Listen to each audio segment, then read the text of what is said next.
knocking at my door. Came to fight, yeah, that means war. Gotta level up, I'ma settle the score. Yeah, feels a lot better than it did before. What you brand new, yeah, it's time to go pro. Go beast mode, better find a cheat code. On my throne, now I'm in my zone. Man, it looks better than it did before. I said the play don't stop, just do your thing, and you know you gon' be on top. That's my game, it's your game, say it now, and let the whole world watch. I said the play don't stop, just keep it going, you know you gon' be on top. It's my game, it's your game. Go ahead, talk.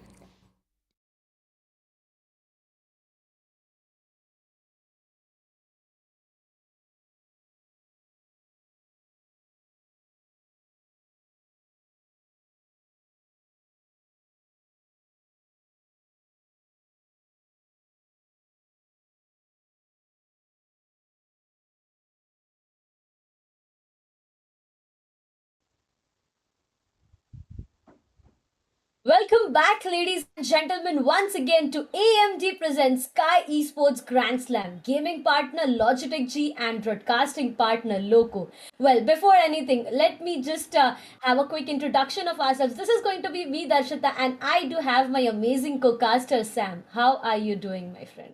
I'm doing great. This is going to be a spectacular day that I'm looking forward to, Darshita, because we are coming right close to the, I would say, edge. We are about to take a leap, and this leap is going to be a, exciting thing for us, but for the teams, it's going to be a completely not even a single map is going to be a joyride for them. It's going to be a taking a toll on themselves, on their mindset, on their energies, and their team gameplay. All the things I can talk about in specific. It's going to be a true testament today for all the teams starting off from match one, and that's what I'm excited for. And I'm pretty sure our viewers as well are, because they're going to be start seeing a lot of changes. I'm going to say a lot of changes in the overall standings from today itself.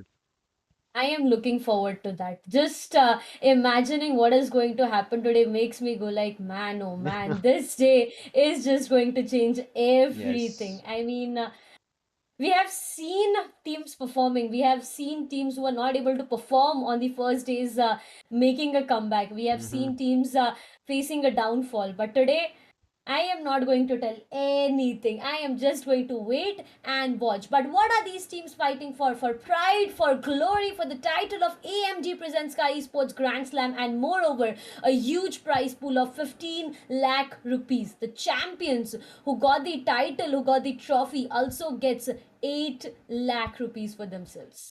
Ah, it's gonna be amazing this last few days, and as you said, the champions, yes, is walking away with 8 lakhs, but there are still spoils for the other placements as well, but only till the sixth position. So quickly reading it out, the second position will be having 3 lakh for themselves. Whoever that team is going to be, there are still possibilities of changing the second position today as well. Third position will be getting themselves 1,50,000. Fourth will be getting 50. Fifth position 25,000. Sixth position will also be getting 25 respectively.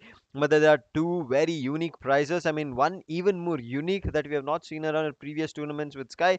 This time we are going to be seeing teams with most finishes. So a team which is having a lot more finishes. I know there is a debate between getting placement and finish points to make sure they have that consistency to be on the top position. But if they concentrate and get that, they'll be getting 50,000. And yes, MVP, we are going to be having our eyes and also the points for that specific player in terms of finishes who will be taking them home will be getting 1 lakh for themselves.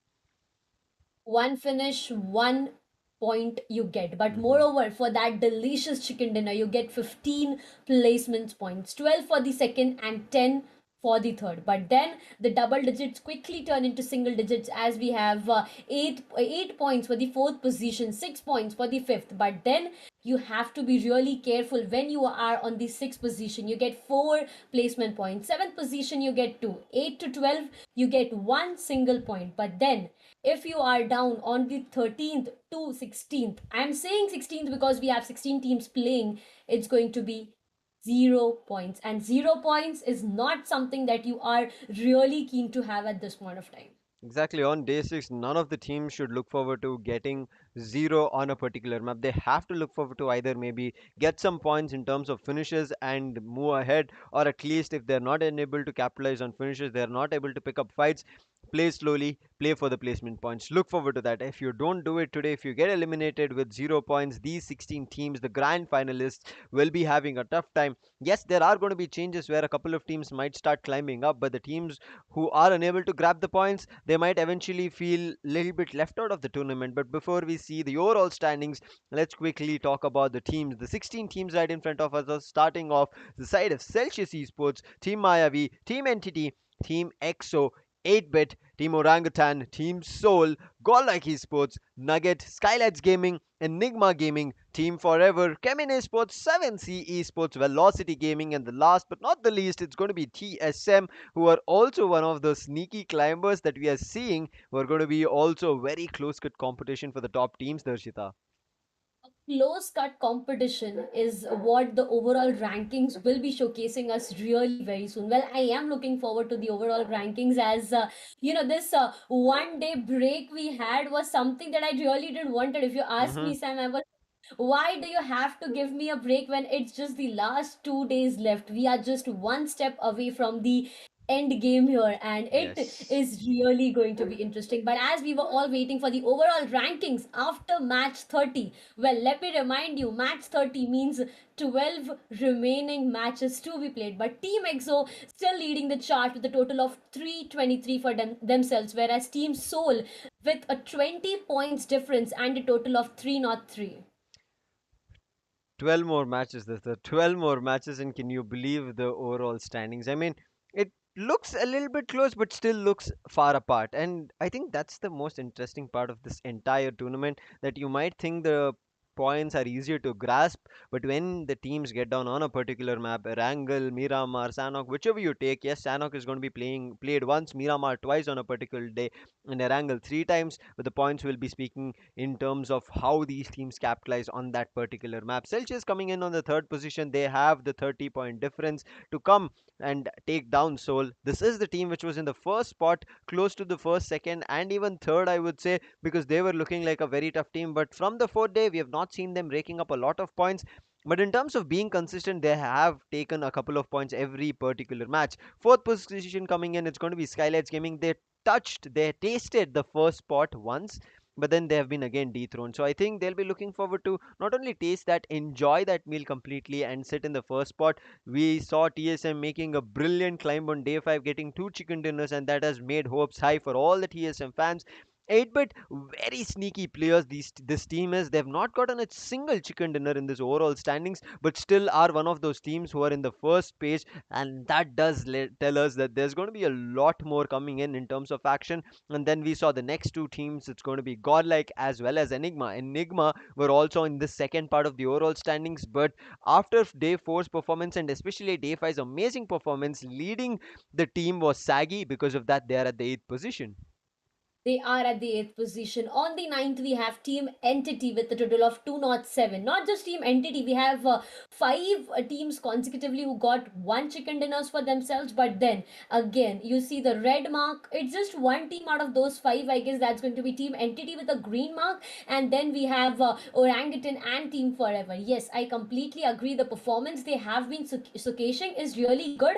But again, the downfall is something that you need not to have at this point of time, and if you face a downfall, you know that you already are on the second sides of the overall standing. Team a team that has worked really, really hard. I keep on saying this because Team Nugget has made a long journey to reach till the grand finals of Yes.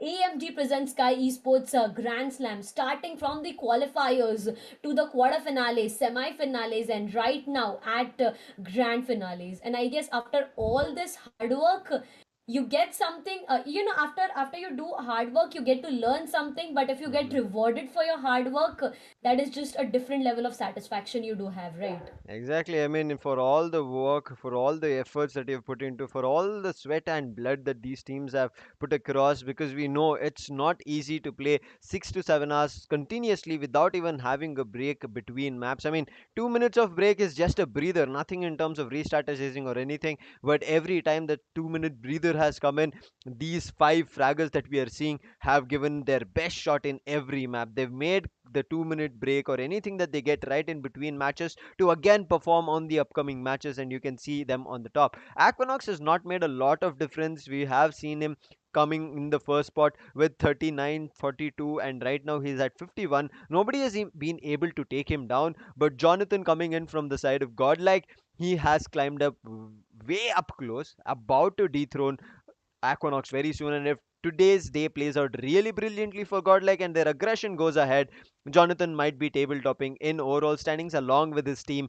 I'm sorry, top fraggers list for Jonathan, but overall standings for Godlike as well, depending on the performance. Soul is also looking brilliant. Their second half of every day pans out in their favor. They get a lot more points for themselves, hoping for that kind of a showcase today, maybe climbing to the first spot. But TSM are also looking forward to being the team on the top. They said the upcoming days, all they will be looking forward to is the first spot, nothing else, nothing less. The first spot is where they'll be getting the champions title and the prize for themselves. Last but not the least, it's going to be still Gamla Boy from Skylightz. He is doing a lot for his team. But yesterday, on I would say yesterday meaning day 5, where we had a break, before that, Skylights did not show up really well, Darshita. So I think Skylights also after this break need to make these last few maps count. I am looking forward to all those comebacks that you have mentioned. But how are these comebacks going to happen? Which maps are these players going to play? Well, there you go. You got your answers right. The schedule is already set on your screens. The first map for today's day, the second last day of grand finales, it's going to be starting with the classic experience of Erangel, then Miramar, again going back to Erangel and Miramar, but then you get a pause, you get a small it's not a complete moment of relief, I would say, but this map of Senok, every time, I don't know how does it happens, but it pans to be every time different. Every time we look at Senok, it is not the same that it was before.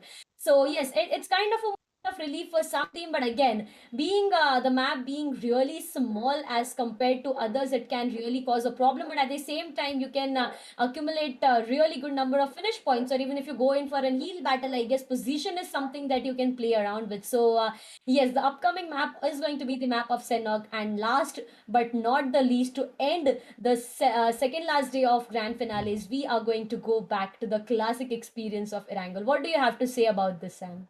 Erangel, as you said, it's always going to be classic and also a lot of players' favorite maps. But yes, the team which likes aggression might end up favoring Miramar, and I would say for certain extent even Sanok, because Sanok is such a very aggressive map, because it's not like the teams intend to be aggressive, but they have to be, because everybody is in close counter areas. They have to fight out if they want area to be gained, if they want at least a space where they can easily rotate, have a couple of compounds in their favor. It is very crucial for them to take them down, and because of that we see casualties. And as you talked about it, right, there might be heal battles coming on Tanok, but it's going to be a very crucial call coming in from the players from their IGL, because I want to just say, put up a picture here on Sanok. I will talk about the other maps. The first map, Erangel, that is going to be starting. We'll talk about that as well because the flight path will come in. We'll have time. But now talking about Sanok, there was one instance, Rashid, you will also remember this. Soul had a very good aggressive start on Sanok. They started picking up a couple of fights, but when the circle started closing in, new player picked up a lot of the first aid kits for himself, and he waited, he played back, and immediately that moment itself, every player from Soul fell down, and that was the 11th or the 10th position. But what did Soul Player 3 do? Waited it out, kept playing that heal battle, and got his team to the top twos, because of which they got 12 placement points. And that was enough for them to keep themselves going. Erangel is not a similar map. You get to choose your fights, and that's what I'm more interested in. Sanhok, unfortunate incidences do happen. We have seen Team Forever as well as Orangutan fighting out, but Erangel, I'm going to enjoy Darshit. I'm pretty sure you are. But these last 2 days, as you said, for the grand finals, it's going to give us very interesting flight paths and circles, is what I'm hoping for. Tripods and circles, man, oh man, the twists and turns. Exactly. These maps have is just the just the reason of all that is happening. I mean, you predict that yes, we may have a centralized shift, and right, when a Hmm. centralized shift occurs, we are like, okay, fine, this map is going to be really different as compared to the hard shift. But what happens next? The upcoming zone, it plays a different game. It Yes. wants to, and all the tables get turned around, and that is something that is really interesting. But I know we are repeating ourselves on saying this, that it's the last 2 days, but trust Hmm. me, the level of excitement, I am not even able to, find a proper word to describe how it Exactly. is going to pan out. Everything is just, it's just blood out. I mean, till today's day, we should be having like 5 or 10% of our visions clear that yes, this team has a chance of winning, this team has a chance of lifting that trophy. But no, we are just so confused right now because each and Exactly. every team is just going so good, right? Yeah, exactly, Darshita. We were speaking behind, I mean, before coming on the desk and talking to our Yeah, audience, we were talking about it. There might be God like putting up a well performance today. I mean, astonishing us, their audience, and getting back to that hashtag godlike OP and godlike yeah, performance, right? But exactly. then we also talked about how Soul could actually make their way in. They're already in the second spot. They're going to be the easiest competitors to take that first spot. But then Celsius, that team after first 3 days performance have mellowed themselves down, so there might be a situation where Celsius starts popping off today. They might have been saving their energy because see, if instance the Nugget team that we saw were in the second position, if they were still in the second or the third position, they would have been also very close competitor, but that team got pushed down till the second page. On hands of Celsius, they never got pushed down. They got only pushed down 2 places. They're still in the first page, still in the top three to be specific, and they will be getting still that six-digit prize pool for themselves, even if they end at that top three spot. We'll be seeing soon how they perform. But before that, a couple of stats coming right in front of us. It's going to be the head-to-head, and who better, and also the rising players coming through. Jonathan, we know him, and Akshat, he's showing us. Exactly. Look at that. 51 finishes is what Jonathan got. 44 is what Akshat got. But the difference, I mean, the difference of the finishes is really high, but it is not the same for the contribution level. Look at that. Jonathan contributed 34%, whereas Soul Akshat, he contributed 32.59%. It's just a difference of 1.5% or so that, these teams have. Whereas, yes, Team Soul got 4 delicious victory and Team GodL got 2 for themselves. Godlike and Soul. I mean, I'm looking forward to a fight again happening, but because Yeah, yeah. these two are like the giants right as of now. Whenever we have seen a couple of instances, yes, we did get to see them face off each other. It was very interesting, but then we did see the another team also that were coming in between. So somewhere down the line, the fights were actually getting initiated and also disengaged because there was another team looking forward to a third party, and the distraction happened. Godlike would have moved away. Soul would have picked up another fight, but again, talking about the other teams, these two teams, they're going to lock horns very soon. But just like these two teams, we'll be seeing EXO and Celsius locking horns against each other. We'll be seeing EXO and TSM locking horns. We'll be seeing Skylightz locking horns with their opponents because these are the teams at the top five and top six. I mean, Godlike at the seventh position, yes, today, but still the amount of finish points that they have, if they have one good match in terms of placement points, I would say maybe two good matches. Well, let's take two good matches, and I'm pretty sure they're going to just leap and come to the top two or top three. There is nobody that's going to be stopping them because they've so much finish points. Who else has that much? I mean, I think they're coming very close to 200s. Also, we'll be seeing that eventually happen. But if there is any team that has that potential of reaching 200 in their finish points, I would say blindly Godlike. Like exactly, I am completely agreeing on this note. I mean, yes, we completely agree that godlike the position points is something that is eye catching for us. What I mean to say is, as you said a while ago, right, some placement, some good placement points, and there Yes. you go, godlike can just jump in the top 6. But again, finishes, man, oh man, not just the team finishes we are talking about. Look at Jonathan, 51 total finishes. I mean, what do I say next, right? With so many finishes, this man has just contributed 34%, and it completely says that the entire team has contributed equally to make the amount go high and high. And with this 2 days, trust me, we have seen comebacks happening. Oh And yes. as we were, just discussing before. Being here on this, Sam, that Godlike can make this happen today. We know Godlike, we know how these players are. They perform on the last 2 days, and they perform in such a way that we are just speechless Hmm. completely. So yeah, we may expect a comeback, not just from Godlike, but from many teams. I do expect a comeback. Well, I'm not gonna name any of the teams right now, but yeah, I am looking forward to many incidents happening today. Exactly. We don't want to put any kind of caster's curse or Yeah, anything on any of the that's teams, true. right? I mean, whenever we pick a team, we talk about the circle, we talk about the flight path. BGMI gods are like, oh, you guys are highlighting something on it. Like, let's end it off. I mean, Yeah. unfortunately, we don't want that happening, but it's really amazing, and we cannot stop ourselves from talking about it. But also, the second page is where I would say the worry, the pressure that I was talking, Yeah. the first page team will already have it because everybody is eyeing themselves for the first spot, the champions title. But the second page teams, they have a longer journey to, I would say, figure their way through and get into the first spot because it's not going to be easy. I was saying the second page team, they have to not only deny points to the top teams, but the top teams have also have that kind of a confidence which has surmounted to their position in the first page. But in the second page, the teams have not got that much amount of confidence because they've not won that much. They yes have placement and position points because they're working on it, but the only confidence that they will get is once they start climbing up, climbing up, climbing up. And if they don't climb up today, we might just start seeing a couple of teams that we would say start saying goodbye to. Yes, they will not be out of the competition until the competition is over, until day 7 is done, until the 40-second map is played. Every team will have a chance, and I think teams need to now understand in terms of the way they need to grab points.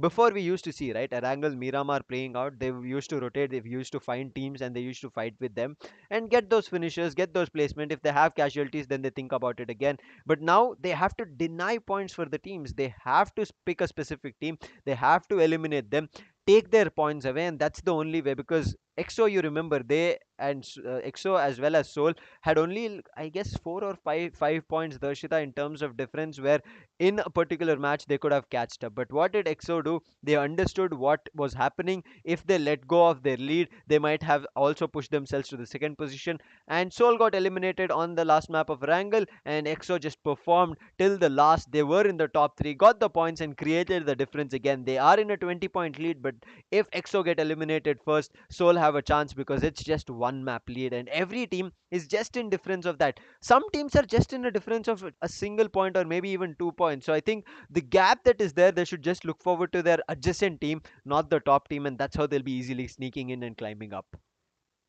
One bad move from the top team will eventually give a chance to the upcoming team. Every This team. every team, not just upcoming, exactly. Each and every team gets a chance. You take down the you take down the team that is leading the charts. You got an opportunity to snatch away the throne. And if you are really able to do that, man, oh man, this day is just going to get us completely crazy. I'm just so much has changed. So much has changed. Previously, when we used to be on this casted as Sam, we used to really discuss on what has happened and how are these players playing, what can be improvised. But today we are on the second last day, and we are really just having a discussion on what can be done. And the Yes. discussion is how you can just snatch away the throne from each other, as the difference is just of some points right Mhm. now. Yes, the teams that are really not able to cross that, the teams have already crossed 300 mark, right? We know that Yes, two 323 is teams. yeah, 323 is the total. And we know some teams that are on the second sides of the overall standings that may not able they may not be able to cross 300 for themselves, but what they are looking forward to, they are just looking forward to grab a spot in the top 6 position at least. But discussing more, analyzing more on the head to head contribution once again between Skylightz Gamla Boy and 8-bit Madman, where Gamla Boy 39 total finishes and Madman the same number for him, but the difference is between contribution once again. Contribution is going to be very crucial, and this contribution mentions that how they're able to perform with their team, the amount of contribution they're doing for their team. Gamla Boy, as I said, Skylightz did not have a brilliant day on day 5, and Gamla Boy was still trying to make sure with his claws save his team and get points, and that's the reason they were in the 4th position. There was a chance, as I said, they were in the first spot, they couldn't maintain it. 8-bit on the other hand, a team which has gotten no chicken dinner. You can see 3 versus 0, but still a head to head is there, and this tells us that how 8-bit is still playing, and Madman himself here, he's the bad man, I would say, for every other team. Yeah. He might be a madman, it might seem like he plays recklessly for the opponent. This man comes out of the nowhere, he throws grenades, he uses his rifles, just rushes in and tries to eliminate players. That's who he is. That's the reason I think he's named himself Madman and becomes the bad man for every team out there. And he's going to be a player to be looking out. Who knows? Maybe 8-bit without any chicken dinner, make it to the first position, grab the chicken dinner from every other team, and voila! You might be completely surprised. I mean, I'm waiting for that kind of a thing happening, Darshita, because with all the tournaments that I've been a part of, I think I've not seen any team taking a champions title without a chicken dinner. So if 8-bit make it happen, and they might be one of the probable teams that I'm looking forward to, in the chat section you can let us know if you guys also want to see that. But also, before we start the match, there is a little bit of a delay because it's the last 2 days. We want to build the hype and the suspense.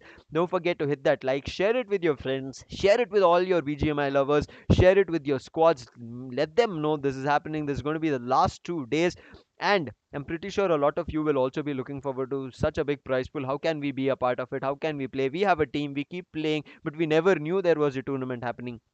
Follow us on at the rate Sky Esports Gaming. If you haven't, you're going to miss out on a lot more action coming through. Not just about this tournament, but the various other tournaments coming in. And yes, this is not only for the BGMI fans, but everybody out there in general, gamers and esports enthusiasts. You have a chance to take part in the competition, in the title that you're very familiar, and you're also maybe a professional player for it. Follow us. You will know when the dates will be kicking off for the registration and when the event starts. Crores of worth of prize pool have been announced, and they will start falling in the upcoming months, where you can be a part of it. And in case specifically you want to know more about Grand Slam and you want to see the previous days highlights and what happened, the overall standings we just talked about, you can follow us on Instagram at the rate Sky Esports Grand Slam. Every day you will get a quick note. Every match that ends, you will get a quick note and the story of which team won that particular match. And I'm pretty sure everybody, yeah, we all are busy in our lifestyles. Some of us make time, we sit here and enjoy it. Some of us have unavoidable situations that we have to look into. And I think for that, you need to follow us there to get your quick updates and not to miss any of the action. And also for people, as you guys know, we'll be switching to Loco here, Darshita, right?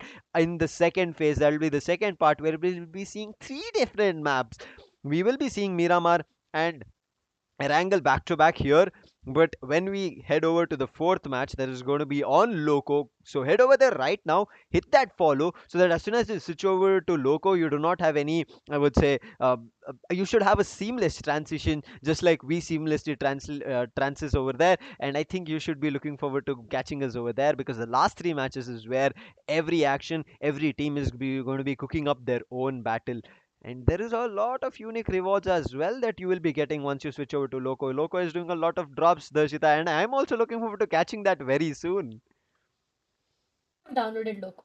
I mean, I don't want to miss any of them. So yes, again, Mhm. we'll be advising you guys to not miss on anything and make sure download Loco before each and everything. But right now, as you said a while ago, Sam, the second half of the day is the most interesting one. Very And why crucial. is it so?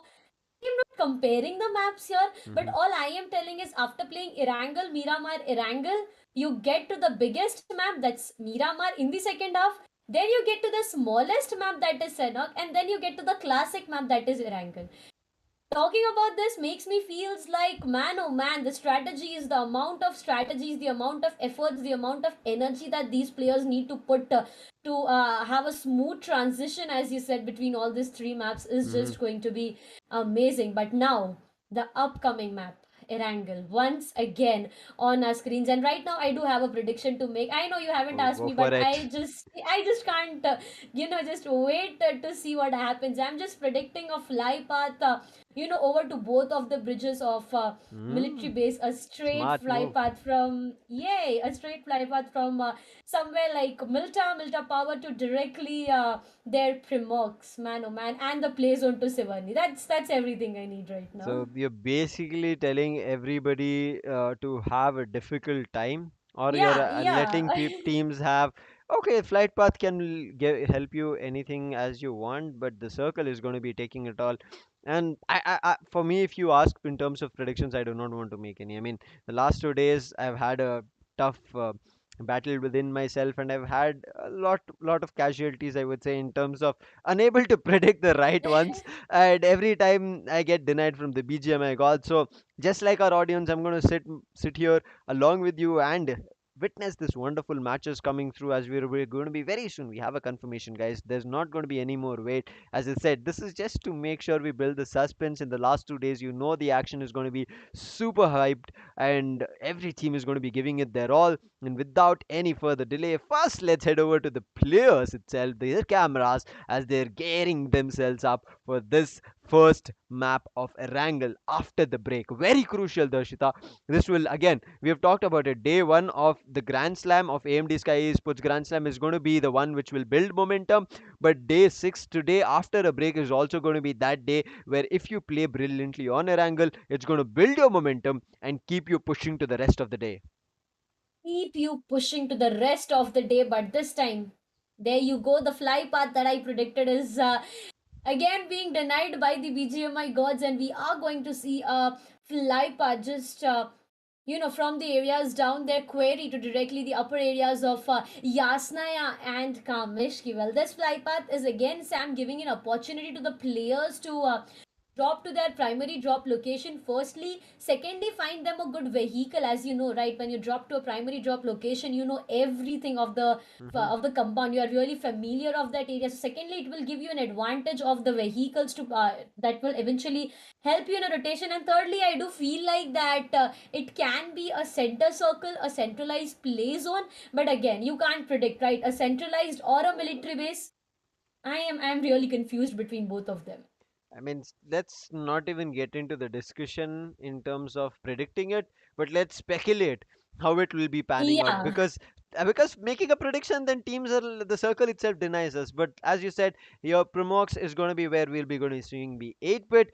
Orangutan are also going to be very close to them. Soul playing a little bit split apart. I mean, in terms of split, talking that every player from their side is split, but the circle itself is going to be splitting every team apart. It's going to be forming towards the southern eastern end and covering up military base, having Milta power as well, and certain compounds of Lipovka. So I think the last few circles that we might be seeing should be somewhere encompassing maybe Milta, or maybe even I would say the eastern edges of Pochinki. We'll be seeing very soon, but as I said, Seoul players are playing very split apart. It's going to be very crucial. If they start falling one after another, Darshita, we might start seeing end of Seoul as well in this first start. And I'm pretty sure not only Seoul, everybody will not want that kind of a casualty. You pick any team for that, even Godlike, even 7C, even Celsius, they do not want to have a casualty at the very start of day 6 after a break.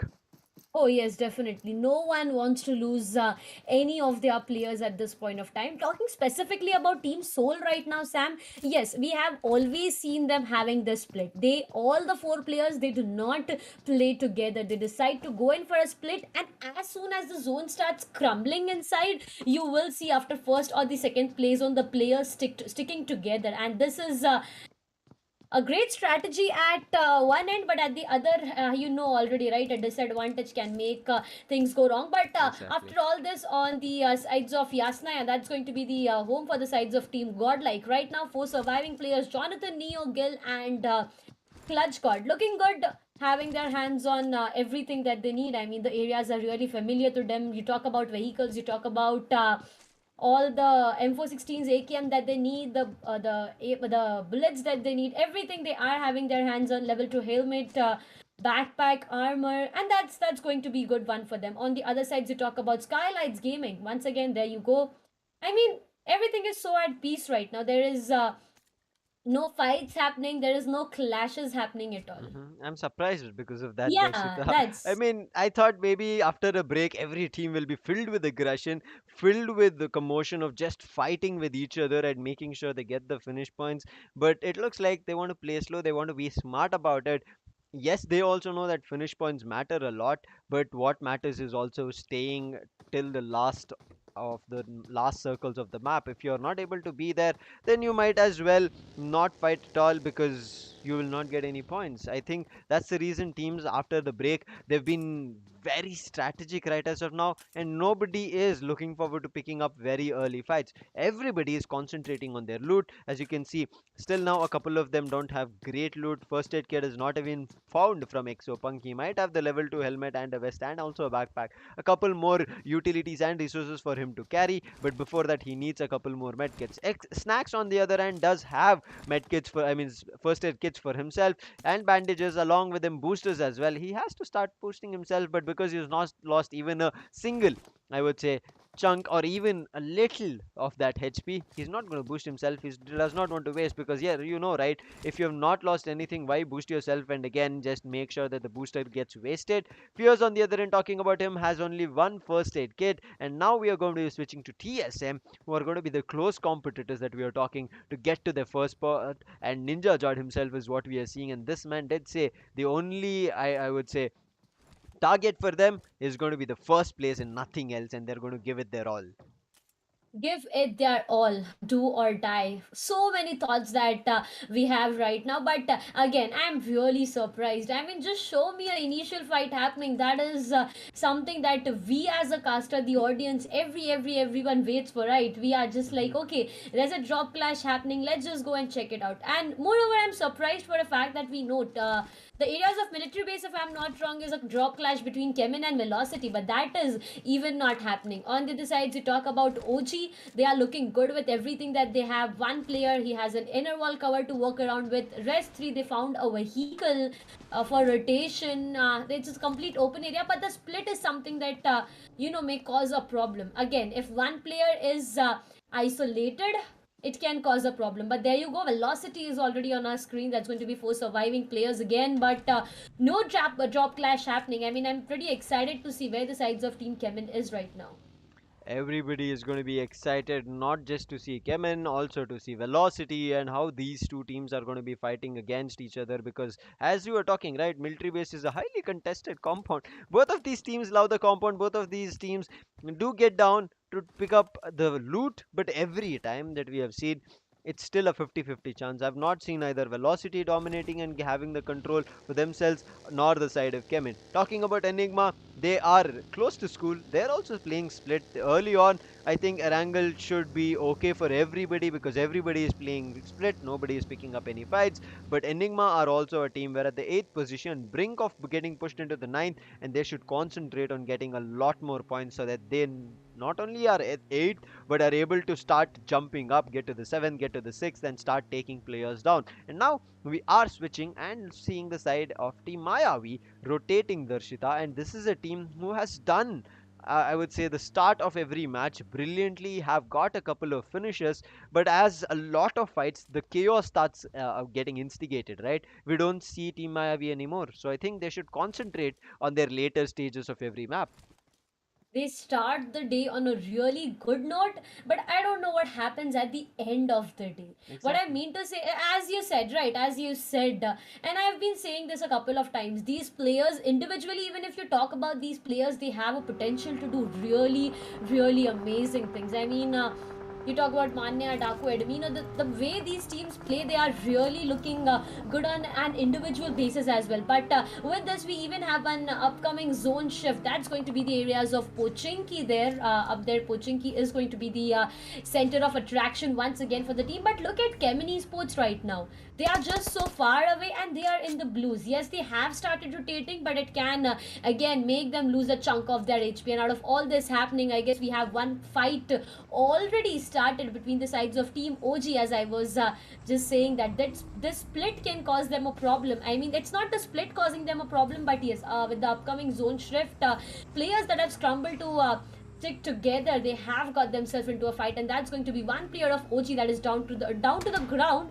Moreover, team Godlike, they are seen rotating nearby, and if this happens, it can cause one more fight between the sides of team Enigma and GodL.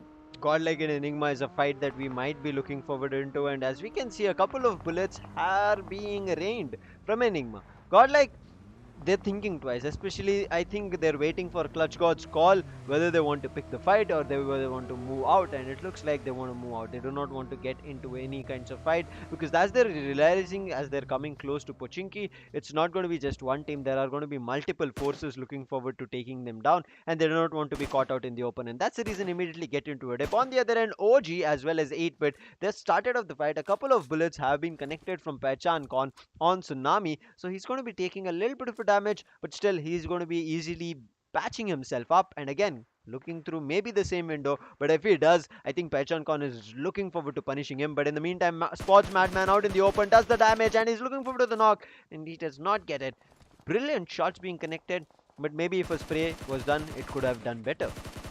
It could have done better, but right now there you go, Skylightz Gaming. I thought it was other team to take them down, but no, my bad. It was Team Entity, if I'm not wrong. One player Yes. took the sides of Team Skylightz Gaming. That's going to be Pukar down to the ground. Yes, he can be revived back to his life, and Team Entity, they can't even go really aggressive towards Skylightz Gaming, as between both of the teams there's a dip, and in that dip we have the sides of Team Godlike. So even one mistake here can cause a problem. But if I specifically talk about Godlike, they are stuck between two teams. That's Entity and Skylightz Gaming. So eventually, if they try and get out of the dip without any kinds of smokes or something, it can cause a problem. Out of all this being said and done, on the other side, Soul will be finding themselves really good vehicle, but moreover a fight that they are looking forward to with the sides of Team TSM.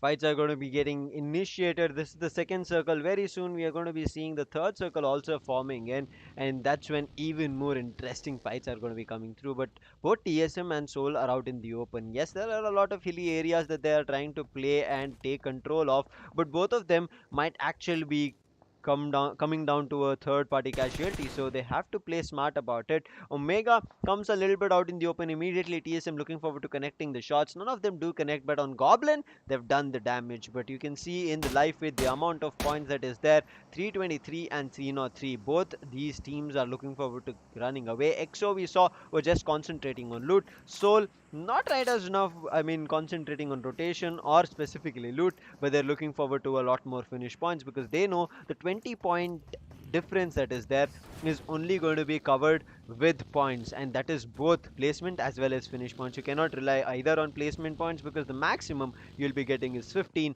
That is still not 20, so they will be looking forward to balancing both of them, Darshita. We always keep that saying, Sam, right? A balance between both of them is something that you need the most. And if you are not able to do that, yes, you will be crowned as the most aggressive team, but again, you will be finding yourself not in the top threes, but down there. Out of all this, we even have the fights between Entity and Skylightz Gaming. Yes, it's completely like damage being taken, damage being done, and nothing more. You see, right? Entity took one player of Skylightz Gaming down to the ground, but what happened next? Pukar was revived back to his life, but I guess Troy is trying to gather more and more information regarding the sides of Team Godlike, as it is going to be the most crucial team right now. Look at them. The position they are holding, they can cause a problem to both of the teams, but eventually both of the teams can cause a problem to them. Out of all this, Tsunami and his position can cause a big tsunami in each and everyone's life here. Exactly, it's going to be stirring up fights that none of them are prepared for, and his name suggests it's all. But 8-bit still looking forward to connecting and getting at least a little bit of contribution from their fights. But it's going to be Soul, as they were rotating not the entirety of Soul, but just Omega, who spots Nugget. He does the damage, but he immediately is getting back. I guess his vehicle tire was also bursted, and that's the reason he did not pick up that buggy, because steering it after the vehicle's tire gets bursted is going to be difficult. But a great grenade and immediate cover fire coming from Akshat takes down Nugget, and that is going to be very much necessary. And immediately look at Akshat on the flank. He is at a little bit of a difficult position in terms of further away from his team, but Nugget concentrating on giving in a revive. But Goblin finds the confirmation on Nugget. No revive over there. Neo gets knocked in between. Now Aquanox will be finishing off Papa Neymaninge from Chemin, but immediately traded from Destro. Goblin will be getting Kevin down, and Pro OP will also be falling apart. Whose confirmation comes on Omega's hands, and Kevin's also coming on Omega's, but immediately he gets fired from the back. I'm not too sure from whom, and we'll eventually be seeing that. But Nuggets last player, Badsha, he's made a run for it, and he's going into a different compound to save himself. Going to a different compound to save himself, but Ash couldn't save himself for a lot of time. Ash not just down to the ground, completely eliminated. Now, as I was saying, Tsunami's position can cause a tsunami in the lives of other team. This is the reason. Look at Trigger. Trigger right now is stuck in a position where if he goes behind, it's godlike, where if he tries to aggress in front, you can see the sides of team 8-bit. Moreover, same is for the sides of team godlike there. Trigger, he is the last surviving player for his entire team, and even one mistake can cause him a problem. Out of all this, we have one more fight. That's going to be Team Velocity that is being caught off guard during their rotation. Yes, two players, they are already down to the ground, whereas Shadow, he is being seen in the shadows trying to take at least one of the players down. So it's just going to be two surviving players. Aquanox, yes, he is sure of the position where Daljit is holding, but both of these players have decided to run for their life. Is that run possible? Well, no, it is not, as Shadow decides to completely burst the vehicle and take one more player down. So Team Velocity right now is just left with one player, but on the other side, look at the grenade parade going on from the sides of Team Entity. And it will finish off godlike. What a push, what a play coming in. Entity making use of the brilliant dip. That rough that is there never works out in terms of advantage. You need to move yourself away, and Entity used that completely, not even picking up a rifle fight over there. I mean, there were a couple of situations where they spotted the players and got the knock, but after which they understood they had the player advantage and everybody will be going in for the revive. They immediately starting throwing down and dumping those grenades one after another, and finished off godlike and got that 4 finishes for themselves. But TSM, look at them, how smart they were. They got a fight with Chemin, finished that off. But then Chemin, immediately last surviving player, as we saw, Delta PG, finds last player Nugget, Badsha OP, and takes him out. And that will also be the end of Team Nugget. And TSM on the other end, they were, I mean, as we had the interview, they said all they'll be looking forward to is picking up a lot more fights, getting a lot more points in their favor, and that's what they're doing. As they take down Slayer, they will be finishing off Velocity as well. Unfortunate for Velocity Gaming, but Darshita, every time Velocity gets eliminated, it is always because there's, I would say, their rotation becoming a casualty for themselves. So I think they should think a little bit more about it. But Omega, he has taken as a casualty on Soul's end, so it is going to be something that Soul will not be happy about, but they have 3 finishes to play with it. Let's see how that pans out. 3 finishes to play with, but they definitely need more and more. Not just them, but each and every team right now are looking forward to finish each other and grab more points. Right now, Dreams, he will be looking forward to capture his Dreams really well, and with that he has 1 or 2 finish points for himself, but that is not enough as they will be eventually losing player. Enigma tried to just aggress over that, and he got himself down to the ground. Celsius Max there is trying his level best, but right now Celsius is just running with 2 players, and it's going to be a 2v4 fight where Team Mayavi decides to go in for a third party. But there you go, Max again down to the ground. So much is happening right now that words are even falling less. Enigma give that magical surviving HP. No, he is not able to take down Dreams, and that's Dreams once again just eliminating him completely. But Team Mayavi right now, they are really up with the information of the position of Celsius Dreams, and this can shatter his dreams apart. Exactly, he's the last surviving player. He has nothing to play over there. All he has to look forward to is placement points now. The push and the slam in, it was not calculated. They could not cover each other, even though they were in adjacent rooms. I think Celsius could have played a little bit smart over there. Dreams, before patching himself up with the first aid kit, he should have actually picked a fight. But the fight is about to be picked close to Pochinki's compounds with Skylightz and Sol. We did see both of them gaining control of a compound, but after which they have, you can see the distance between them is a little bit further apart, but the distance between Skylightz and Entity can be a little more closer, as Skylightz have the information that Entity might be coming very close to them. But in the meantime, Team Mayavi have caught TSM on the rotation. Catching a team off guard during rotation causes a team a lot. But right now, I am just looking forward to how TSM manages and escapes out of that situation. Well, Shadow is not able to escape. Shadow will be finding himself down to the ground. Joker with an amazing spray. Well, he did a great job of taking one player down. But again, you know, right?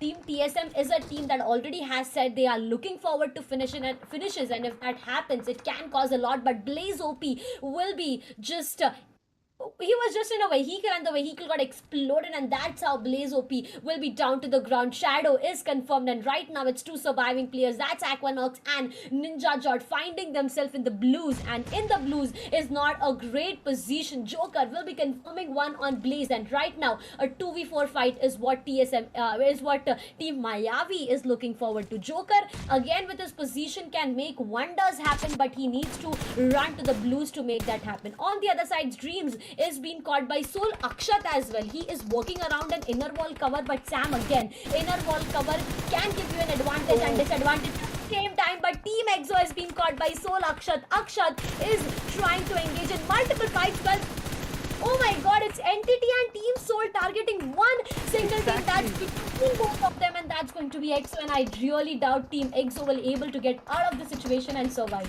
They're the patty riders now. They're the sandwich. Yeah. EXO will be falling one after another, but there was a push, I guess, from 8-bit on Skylight's end as well. As you can see, two players have been knocked. They are looking forward to a revival. Noob will be confirming fears over there. Ninja Jot has been spotted. This is a great opportunity to start ending and finishing off TSM. One more player, but he's already knocked. So Ninja Jot will be the last surviving player for the team. If he goes, TSM will be eliminated in the 12th position, and I'm sorry, 13th position, and will get no placement points. That's going to be brilliant for any team that was looking forward to deny points. But Team Mayavi, they've held and gatekept for way too long, and now they need to make their way into the circle. But as they're making their way in, they're hearing a lot of commotion in terms of the bullets being rained, and it might make their life difficult. But Skylightz, they want to execute a fight in front of 8-bit. They want to clear out the close cut compounds. They're pushing in, they're using the smokes, they're using the grenades, but Team Mayavi slam in and take control of a compound, because of which the other team has come in a difficulty. Juicy has been knocked, immediately traded out with new players knocked, but Soundraj, he's going to be the last surviving player. Looking forward to this. A lot of fights coming through, two players pushing in together. Soundraj does connect a couple of bullets, but two players from two different angles are rushing in, and they will be finishing him off, and that's going to be Skylightz finished off and eliminated. Finished off and eliminated are the teams that really needs to make a comeback, really needs to gather and accumulate points at this point of time. Entity Shadow again coming from the shadow. He's trying to go in for some great grenades, but that grenades are not getting any kinds of connection, whereas he is just revealing himself. Player 3 again with a grenade. He can make this happen. Well, will that get a connection? No, I doubt. Well, there you go. There's no connection. Once again, it's just the amount of damages that he need to satisfy himself with. Team Mayavi's Manya, even with a grenade, Goblin with a grenade, so much of grenade bombarding happening all over this map of Erangel, and there you go. Team Soul has decided not to be patient anymore and go really aggressive. 20 OP finding himself down to the ground. Player is already down. Goblin will be traded there, and their Delta PG will be confirming him. Soul Akshat, the last surviving player. It's going to be very unfortunate here. Soul picked up a fight that they were not ready for, and two players played it very brilliantly at the edge. It was 420 OP and Delta PG, but Delta PG, he knows he has no probability of reviving his player. I mean, even if he goes in for the revive, he has to commit a lot of his own resources. He lets his player go.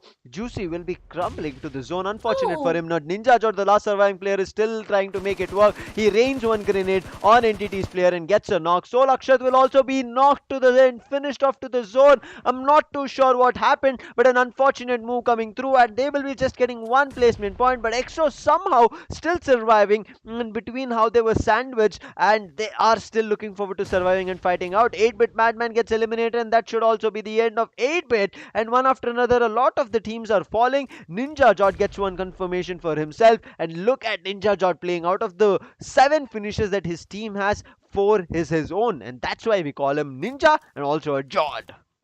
I do completely agree with that. Trigger with 3 health kits is trying his level best to go in for a heal battle, but that is not going to work in his favor. As you know, right? The upcoming zones are just going to eat you up completely, and Mhm. that eventually will lead you to get eliminated. Now, Team 8-bit gets eliminated with 4 finishes, and we do have 6 teams with 7 alive players. Trigger, before he goes down and completely gets converted into a crate, he is trying his level best to take one player down, but I guess that is eventually not gonna help him out, and that's going to be Team OG getting eliminated. 5 teams and 6 alive players. The competition right now is about the chicken dinner, and trust me, if TSM gets this one in their account, there's no full stop that the team has to get themselves for. But Ninja Jor, he's in a complete open area, and that can cause a lot of problem. Exopunk, I guess, was the last surviving player, and he's been caught, but Ninja Jor will be taking down Dark Lord, confirming him there and there. And right now, Troy is Oh, right in front of it, but couldn't make it happen into his favor. TSM getting eliminated on the 4th position. unfortunate for Ninja Jot. It was all because I think his helmet had taken a lot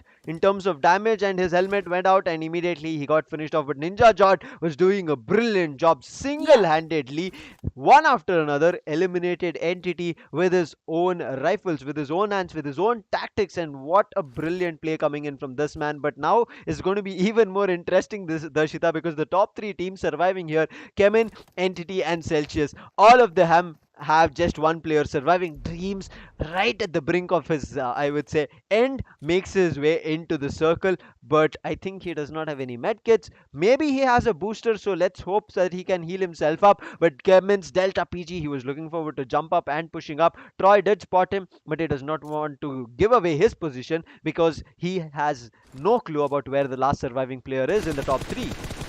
He has no clue, but right now Makes the everyone mistake. has a clue of where Entity Troy, as he is running low on his HP. And there you go, Dreams will be moving one step further to his team, and right now it's a 1v1 situation, a Oh, nail biting look at situation for Delta. both of them. A grenade coming from both of Oh, this sides and gets a Celsius. connection. What an amazing grenade it was! Man, oh man, with this, it comes to an end. The very first map, Team Celsius gets their pace back again in this grand finals of AMD presents Sky Esports Grand Slam. I was just talking about this. You just need to wait it out. It might have Oh been them my hiding god! their energies, it might be them storing their stamina for the last 2 days. And Celsius, what a chicken dinner to start it off. Dreams, you kept the dream alive. I mean, I think it's so good that his name is also Dreams here for the team, and also the way he just rose all the high all the energies, all I would say. And I'm trying to figure out one specific word Yeah, I that know, that right? can that can synchronize all the 3 players, the rest 3 players who had fallen down, their feeling. The hopes on Celsius, there was none. I mean, Celsius Dreams was caught out with too many teams pushing to his way. He was spotted out. There was unfortunate fights that he had to play with. Enigma started to try and pushing him. Then there was I was there other teams, 2 more teams. I guess I do not recall the name, but we'll be seeing them very soon in the highlights. But what a way! And especially Oh we you my just god. spoke about him, Darshita, while you were saying he was looking forward to a heal battle. He was outside the zone, and at the last moment where nobody was looking at towards his pace, he made his way in, and he did not have that health. His health was less than half of his HP. But as soon as he understood that where Kemen's player Delta PG did a lot of damage on Entity Troy, he knew where he would come from, and the only position that he could hide himself was the airdrop. He immediately started throwing down his grenades, and this is why we say you have to save your resources till the end. Who knows, at the last fight you might eventually not even need to pull up your rifle, and just like what Dreams did, one grenade would have been enough to end it all, and that's what he did. Sam, he just didn't made his way inside the zone. He made his way to the victory. Exactly. Man, oh man, what was this match?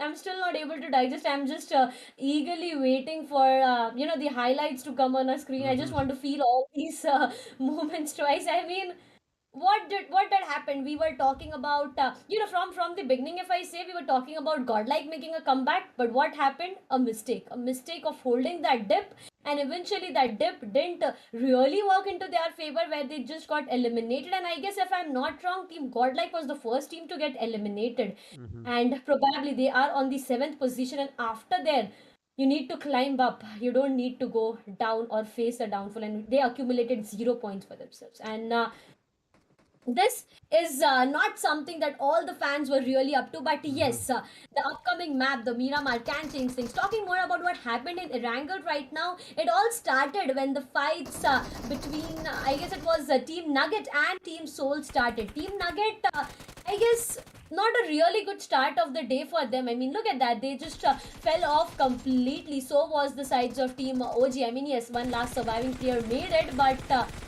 couldn't just make it for so long. Exactly, could not make it for so long. Same goes for Velocity. They could not make the rotations work, and TSM were completely capitalizing on them and eliminating them one after another. They finished them off with this push with the fight with Enigma. They did manage to capitalize it, but the third party then coming in from Team Mayavi as well did a lot of damage. Here, Dreams should have actually gone in for a crossfire. He could not, but nonetheless, he still finished off Enigma's last surviving player, made sure his team survive and walked their way to victory, as you said. The entire team got the chicken dinner. But then we saw Team Mayavi as well finishing off TSM. What a way for them to hold and capitalize with the use of their utilities. Skylightz on the other end, they did get an initial knock from Entity, but then they got rushed from 8-bit and they could not hold it off. Somraj was looking forward to doing, but there was just too many players from 8-bit. And look at them, they did not even give a breathing space. But then talking about the side of Soul, where they were in a fight with Chemin, they had the probability. All they had to do was double peek over there, but they gave 1v1 fights. And you saw the vehicle over there, the Tesla over there, was the reason they could not get the complete hit through the shots, and it missed. Unfortunate, but still they have to be happy with it.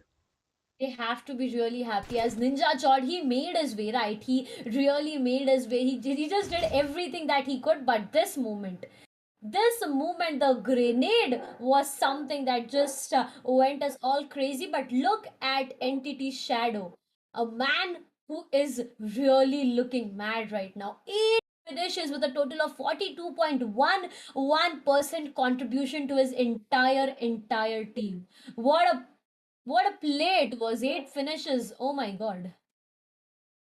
What a play coming in from Entity. 8 finishes. I mean, the last few fights, right, was spectacular. Entity, as we saw very early on, they were able to hold off Orangutan, they were able to hold off Skylights, they were able to hold off and finish Godlike.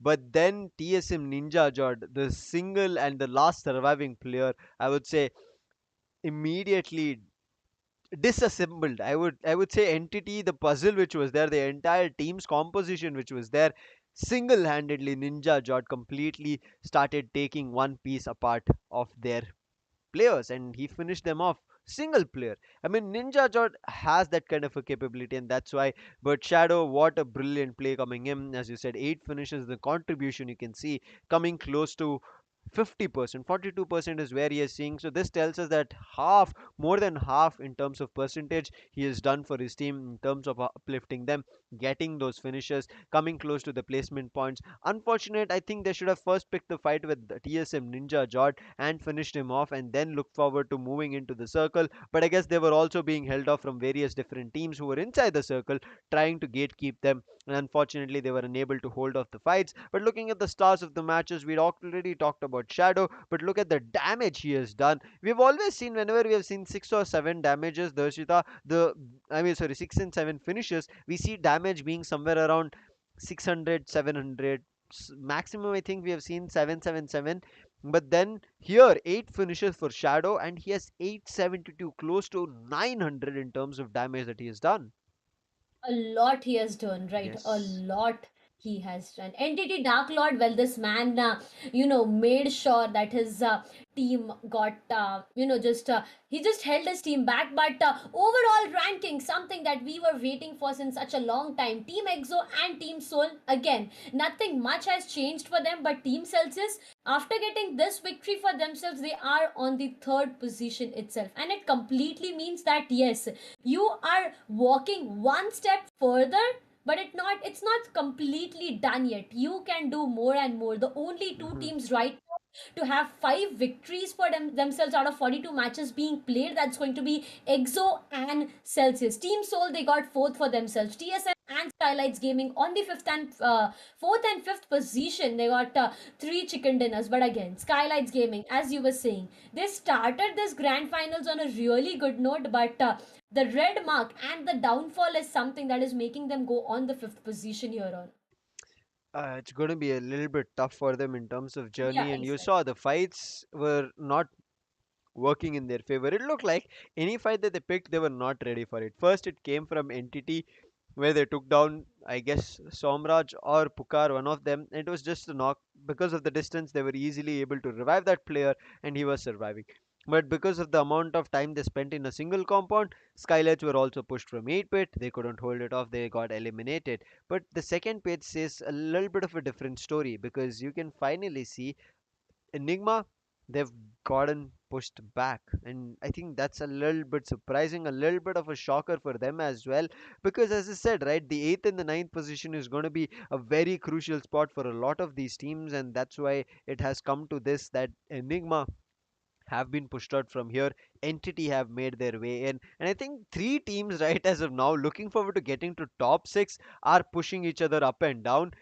We saw Orangutan being at this eighth spot. We have seen Enigma, now Entity. Entity also were on the seventh, I presume. I did see them once. So for Entity, it should be a climb up again coming through. But Orangutan got eliminated very early on. They're going to be at the 10th position. 11 for Team Nugget. Not a great start, not a fight that they were ready for. Yes, Nugget was looking good. He did do the damage on Omega, but he never knew there was cover fire coming from Soul. And that's the reason you should not fight out in the open, because cover fire can come from anywhere. Team Forever, I actually could not see them in this match. I mean, they might have gotten picked off very early on. They could not play what they how they wanted to, and it was very unfortunate for them. 13th position coming in for the side of Chemin, and 186 points.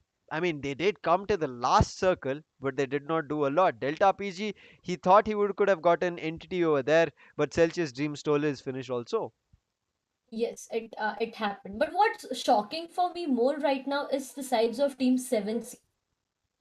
Three chicken dinners, that is a total of 45 points. You get in total, after getting three chicken dinners, 15 placement points, that you get 80 finishes. Yes, but again, after getting three victories, yes, the three maps were really, really spectacular for the entire team. It was a moment of happiness. But what happened next? The rest matches played didn't work in their favor. Now, see, I keep saying this, that a balance between both of the aspects is important. We saw Team 8-bit. What did they do? They didn't get any kind of victory, but eventually they are on the first side of the overall standing. Teams, they got three victories, but then after making three maps work in their favor, none of the maps worked in their favor. And this is something that you need to be really worried about at this point of time. It's like, you do it right now, or it's not even a do or die situation, I would say. I mean, we are just left with 11 matches. Even a do or Mhm. die situation is not something that I would really just phrase it with. All I can say is, it could have been better. Yes, three maps, they were the Yes. best for them, but it could have been better. Exactly. It could have been better, but what can be even more amazing is you guys supporting your favorite teams, irrespective of Yeah, how this is going. They're giving it their all. So don't their forget best. to start giving them hearts in the section with your favorite team's name. Show them the support and use their hashtags, and let them know that you are here irrespective of what happens. They're here for the gameplay, they're here for what kind of I would say that domination, if it comes through, or maybe the aggression, however, but the best is going to be wished, so that at the end, throughout all these teams journey, everybody needs to represent in terms of the country in terms of being one of the top teams, and that's what everybody will be looking forward to. Very soon we are going to be seeing all of these teams representing us on the international stages, and it's going to be a lot more difficult for those teams. That's what I'm trying to say, that these teams are looking forward to put up a tough competition on the teams on the international level stages, and we are going to be seeing that very soon. And also, if you're enjoying the action that is happening, and if you were also surprised just like us, Selch's dream getting the chicken dinner, do not forget to hit that like and subscribe. Show support to Sky Esports as well.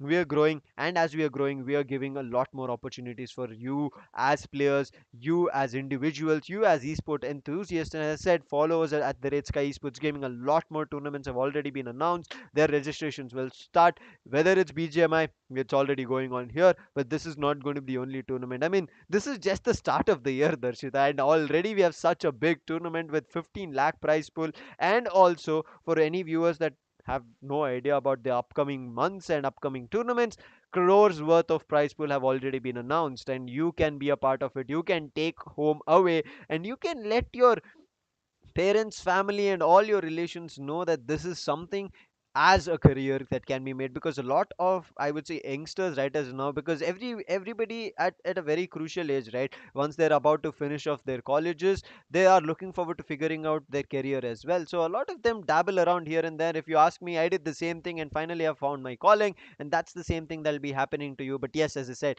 do not leave your studies. First, finish the top, finish and learn the knowledge, have the knowledge of the world, and then you can also get into the passion that you have. But now the passion is going to be on Miramar, right, Darshita? Erangel is done. They have to showcase themselves on Miramar, such a big and a dusty map with a lot of casualties that they have to foresee. Big and dusty map. Mhm. Man, oh man, this map is something I'm really excited about each and every time. I mean, yes, I personally do not like the zone favoring Los Leones again and again. And I want, I want yeah. that. If you guys think that I am repeating this every day, just let me do that for the last 2 days, please. I Yeah, I mean, mean, it's chat section, you let us know whether you wanted yeah, Los Leones please. or you wanted somewhere else, maybe El Pozo, or maybe completely out in the open between San Martin and maybe Los Leones. So you guys be the judge while we are also having a debate here where we want the circles. Please do favor me this time, and Okay. please. I mean, really, Los Leones is. I mean, yeah, I completely understand the compounds of Los Leones gives you an advantage, like the inner wall fights, the Mhm, compound, the buildings fights, the height advantages, the vast compound. I do completely agree on each and every point, but what about those open areas that have specifically been built in this specific map, and you don't find it in any other map? mhm. Why do you have to leave them completely so at a piece every time? And yeah, that's why I keep on saying that Miramar has such huge mountains, ridges to be Mhm. very specified on. And if I may see, two ridges in front of each other and two teams fighting it out, battling it out. It would be really, really interesting. But right now, the head-to-head battle is going to be between GodL Gill and Soul Omega. Gill with 33 finishes, Omega with 35. Well, the contribution right now says that they have contributed. Like Gill has contributed 23.4% to his entire team, whereas Omega has contributed 25.18%. I mean, there's not a lot in terms of difference here, Yes. Darshita. The percentage is very close. Even the total number of finishes is very close. Just just like the contribution, 2% is missing on Gill. Two finishes are missing on Omega. I mean, sorry, on Gill itself. So they're just left behind with two, and this tells us how close the competition is going, how close this head-to-head is going to be. And as I said, right, all these giants, all these top dogs will be locking horns against each other, especially the champ teams. The six invited teams that we are seeing here in AMD Sky Sports Grand Slam, it does not happen anywhere else. You never see any kind of invited teams on the grand finals. You only see them till the semifinals. From there on, every team fights out and makes it into the top 16 or 18, and those 16, 18 teams will be playing here. Here, it's going to be 16 teams playing it out and making sure they get on the top positions first to sixth. If they do, they get prizes for themselves, but also the prizes that are there for our viewers on Loco Darshita. If they head over there, there the stream is already going on live. Whoever wants to continuously from the start till the end watch, you can go join us there right now itself. And along with that, there's surprising drops coming through. Just like you see airdrops, you can collect something on Loco that will help you redeem vouchers, codes, and even UC, Darshita. So I have my hands. I've still not been lucky enough to catch that. But have you had a chance, Darshita? Have you been so lucky to catch a drop? Not, I mean, not yet, but I am looking forward to Hmm. have it, and I would really I suggest mean, the audience I as well, think just please. like the circle, our predictions, we are unlucky in terms of getting that. Yeah, exactly. It was a kind of a caster curse we always talk about, and it happened with me in the semi-finales. If you go back to semi-finales, I always have played a bad role. I mean, whatever I said for the upcoming play zone, it was completely like a challenging one Mhm. for the players, but it happened, and I at the end I was always like, please don't. Have me playing a bad spot here, but never the mind. In grand finales, nothing has favored me till the date. So I mean, yeah, nothing has favored me. The previous match only itself, it was like completely no. I have to go opposite, and I will be going opposite no matter what you casters predict, right? So yes, Exactly. no prediction in the upcoming matches as well. I mean, I am not going to do any kind of thing. I'm just going to be silent enough and patience enough to wait and watch for what the zone has to do, and will the BGMI gods be playing a different game with the players? Will they be challenging them? Miramar is already a challenging map, and a double Yes. challenge is what I'm looking forward to right now. Exactly. Miramar is going to be taking a toll on every team. It's not easy for anybody, but at the same time, they all know it a lot of the times. They know how to play around it, how to go for rotations, what kind of fights they have to pick. But still, have casualties. So look at the irony. Everybody knows the map. They know where the ridges are. They know how to use the vehicles. They know if they accelerate a lot, they're going to be tumbling down and even having their own casualties because of the vehicles that they were rotating.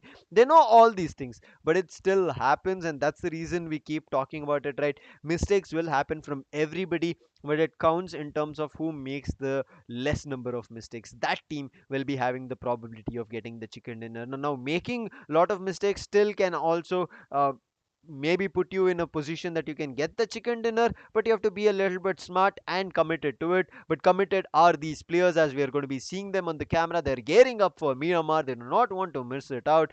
Team Mayavi also gearing up. Their start was good, but they eventually got finished off. But now it's going to be Miramar, a new map and new hopes coming in for all these teams. And just like a new hope, there's going to be Raider joining us for the second map, being my co-pilot and taking this flight from the south to the north towards La Cobreria.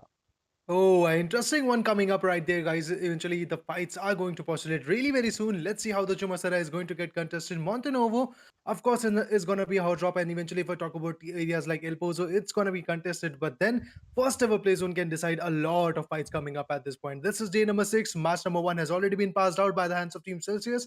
Now, let's see how the fights are going to postulate in this match right now. This is the particular map of Miramar where you have a 8 into 8 dimension coming up for you. But then, eventually, if I talk about the whole situation of fights coming up, it's very open-ended. The vehicles are going to tumble. The fights are going to be mid-range and long-range. Close call fights are going to be there, but before that, you are going to see some good popping nades onto your head. So yeah, it's going to be interesting to watch that how the fights are going to initiate at this point. But yes, before that, I just am eager to watch that where the first play zone is going to postulate. But before that, Sam, where do you think the zone is going to pop out? I think the circle should be. I've trying to follow the trend. It should be the right hand side of the flight path. We'll be eventually seeing.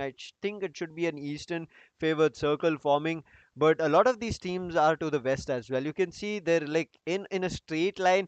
You can see Orangutan. You can see Team Mayavi, Skylightz, Celsius, Team Forever, and Chemin in a straight line, falling one down each other in from the north to the south. So for these teams on the western side, it might be a little bit difficult, but the circle's still not showing us where it wants to Yeah. be. And I think that's also keeping the circle after we are having a discussion. No, it wants to keep itself as a suspense as of now. Oh, indeed. The suspense is here right now. We don't know where the circle is going to be. Okay, Oh, that's going to be a northeastern one. at It's going to least be interesting little I because, did say it was yeah, east. Yeah, you did say that it is going to be on the right side of the flight path, but I never expected it's going to be the northern corner of the right side. Well, because the areas like, let's say, Torre Muda, Cruz del Valle, Tierra Blanca, El Azhar are pretty empty at this point, and the teams which are going to initiate the rotations have to travel a lot. So that is why I guess the vehicles are going to be considered really very soon.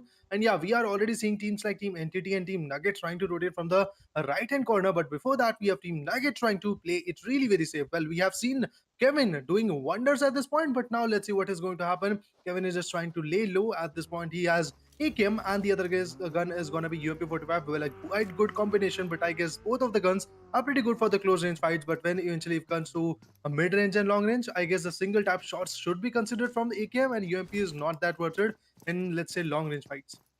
Let's see how the long range fights will be panning out. I mean, it's going to be very interesting, right, Raider? We enjoy Miramar, especially for its long range and verticality that is there.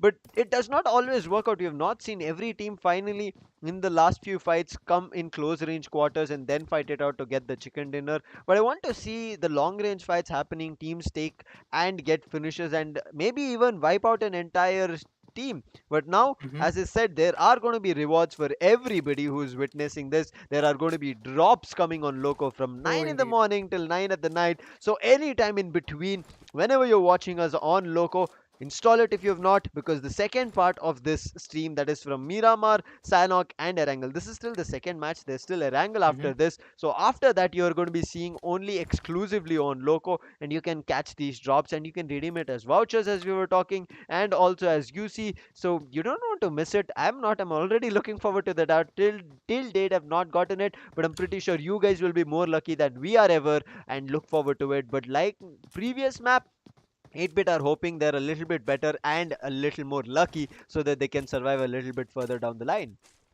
Oh, indeed. In the last match, Team 8 did try their real best eventually, but if I talk about the whole gun game scenario coming up, you are just left with 11 matches to go right now. 31 matches have been passed out, and I guess 11 is not, going to make a little bit of impact. But teams like Team 8-bit, which have not secured that much of a winner chicken dinner, I guess now it's the time when you can show how the lobby can, let's say, get possessed by you. But eventually, if I talk about teams like Skylightz Gaming, well, they are also trying to play it real very hard at this point. They are in the area of El Pozo and trying to loot it up. Gamla Boy is going to be there. Nuclear, Pukar, and Somraj. Well, this is the most consistent lineup, let's say, playing from the past few days in the map of Miramar. Let's see how the map of Miramar is going to be there into the hands, because I guess this is one of those teams which are known as the Miramar Masters. But now it's going to be the question that how day number 6 is going to test these masters and get the results into their favor or against them.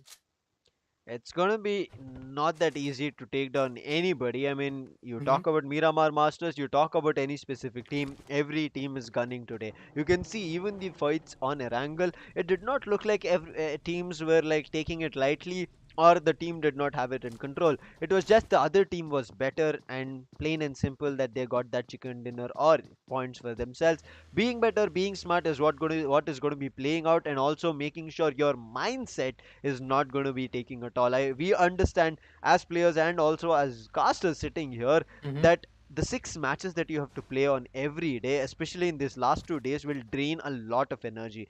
But Oh, if you indeed. drain your mindset, that's when you'll be giving away easy points. But if you have not, even with the energy that you've lost, you'll still be able to regain it depending on how your confidence is and depending on how your every match has gone.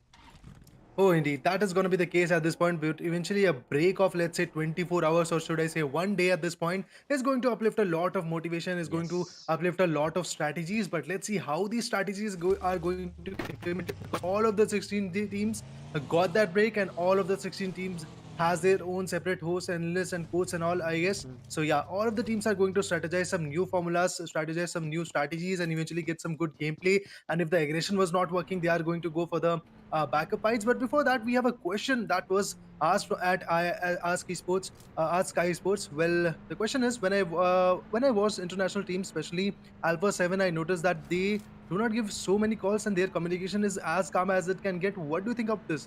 Well, I guess I would like to take a take on your perspective, I guess, Lucifer, and after that, I'll just let's say elaborate it out if I want to.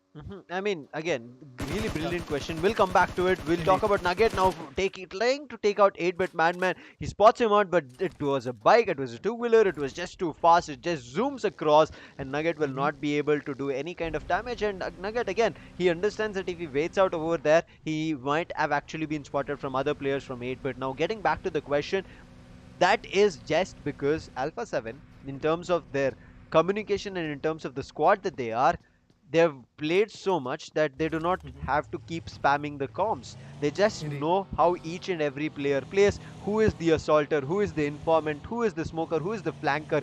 They know, and if that person, that specific person having that specific role, does it, they know how to help him out. They know if Oh, there's a indeed. this there's a flanker going on, the amount of attention needs to be coming in from the three players who are in the forefront. The assaulter needs to have the attention of the opponent, and that's how they play. The flanker will nobody will have clue that there was somebody on the flank. An informant, he'll be just sitting at a hilltop, he might be sitting inside a house just gaining information and relaying it throughout his teams, and that's why their communication is so brilliant. The synergy is already there, and it's not like they need to call somebody. They do not have to point out like, hey, you have to come here, you had to help me. Yeah, Nothing like that. They know what has to be done. And talking indeed. about how Miramar has to be played, Skylights had figured it out really, really well. And Indeed. Indeed. I would ask you, Raider, if you have anything to that question, please feel free to add to it.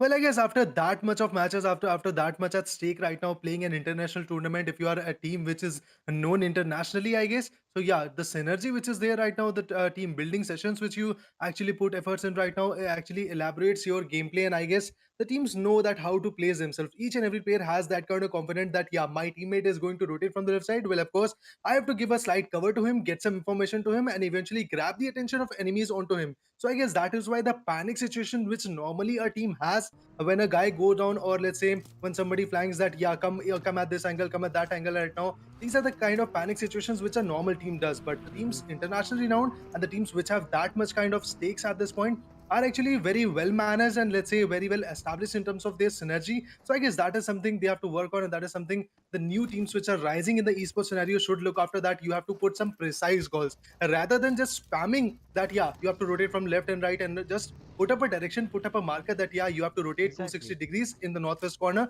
Just go over there. This compound is marked. You have to hold it up, and then eventually the gameplay could be, let's say, a clean one where you just have the information which is required rather than getting all the spammed information which was never required. And I guess that could actually, let's say, initiate a lot of panic in your squad.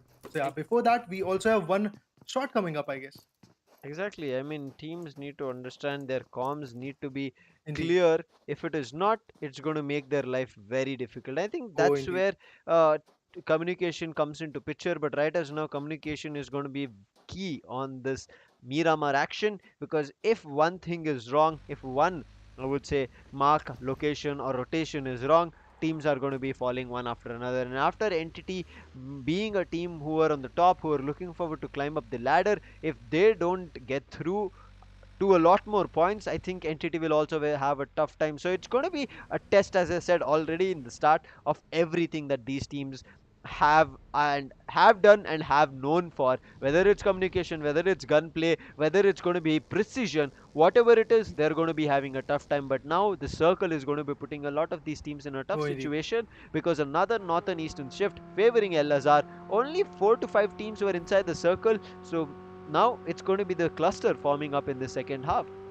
Oh, indeed. At this point, I guess the southeastern corner, southwestern corner to be precise, of this second zone is going to be clustered at this point, because all of the teams are going to move from that angle. And few of the teams which have the right kind of strategy and the right kind of feeling at this point and zone prediction, they might be pushing from the northern corner, but few of the teams like Team NTT and Team Nugget are trying to push from the southeastern corner, and that's great for them because eventually the contestment is going to be far less. And eventually, if I talk about the northern corner, well, there is also not the connection. But before that, we have Team 8-bit coming up in a close vicinity. Look at that. Madman is holding that M416. He have heard the shots. He have heard the vehicle coming up onto his angle. And I guess Omega could be one who can actually deal the damage at this point. But yeah, Omega decides to put his vehicle aside. And now he's going to push in forward. UMP is in his hand front right now. Let's see how the retaliation is going to be. I guess that's going to be a 1v3 fight coming up for Omega, and I guess the retaliation would be not enough for him. And yeah, that's what happened. Look at the damage he has received at this point. He's not going to survive for sure, and that's what happened. Madman manages to tackle him out, and he is going to finish him off. That's for sure. And I don't know what happened to Omega, but he was just slightly trying to run at this point. If the shots were there,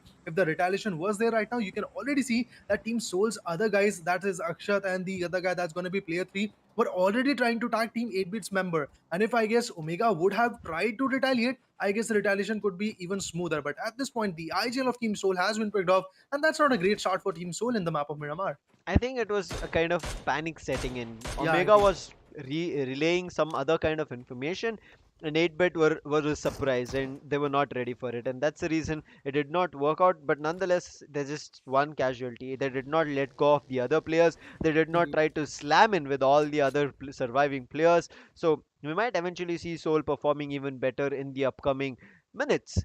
But Yeah, talking indeed. about the minutes, as Team Mayavi have to start performing. Not only minutes that they're losing out, they're losing a lot of these maps. As you said, there's just 11 more maps, and out of the 11 more Yeah, maps, indeed. 11th map is being played. So it's going to be 10 maps, I would say. If they make a single mistake here, this 11th map goes in vain.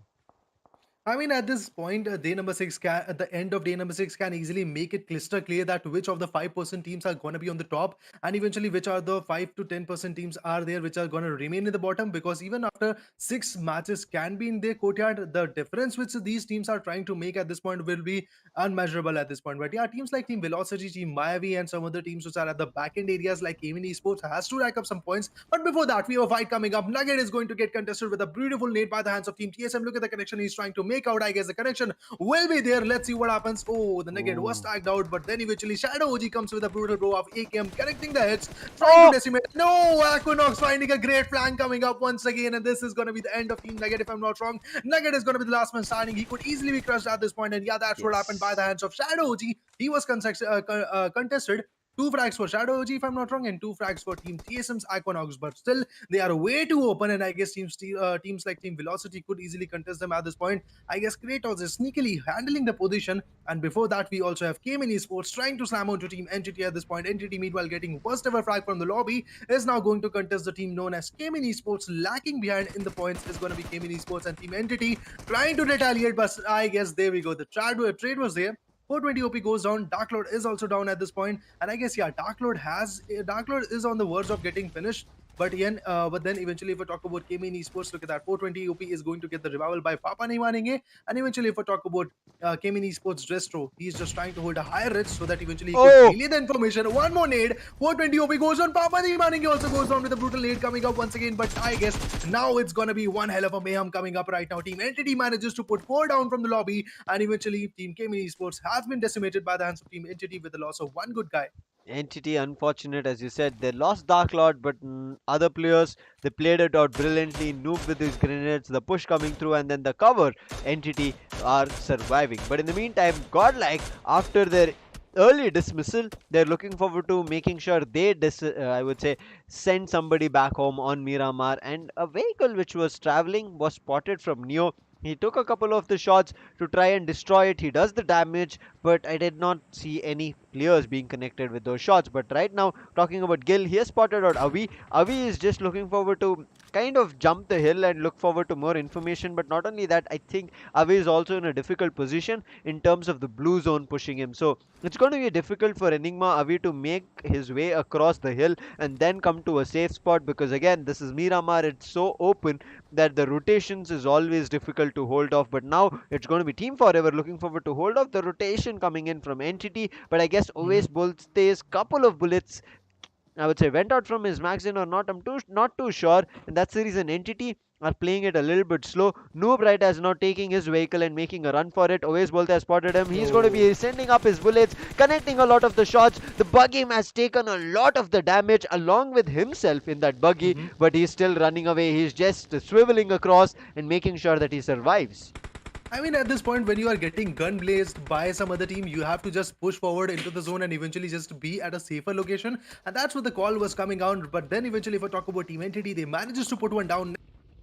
with this, I guess a new ray of hope is going to bounce back, and once again, I guess Team Entity could easily push in. But we have Exo Sensei, the IGL, the mastermind, which is leading his team at the tabletopper at this point, is going to be here right now. Let's see how Sensei is going to play it out, because they are on the verge of being at the center of the zone. But before that, you are going to see another contestant coming up really very soon, because the third zone is going to slam in at any moment. And let's see how the third zone is going to play the role. Look at that.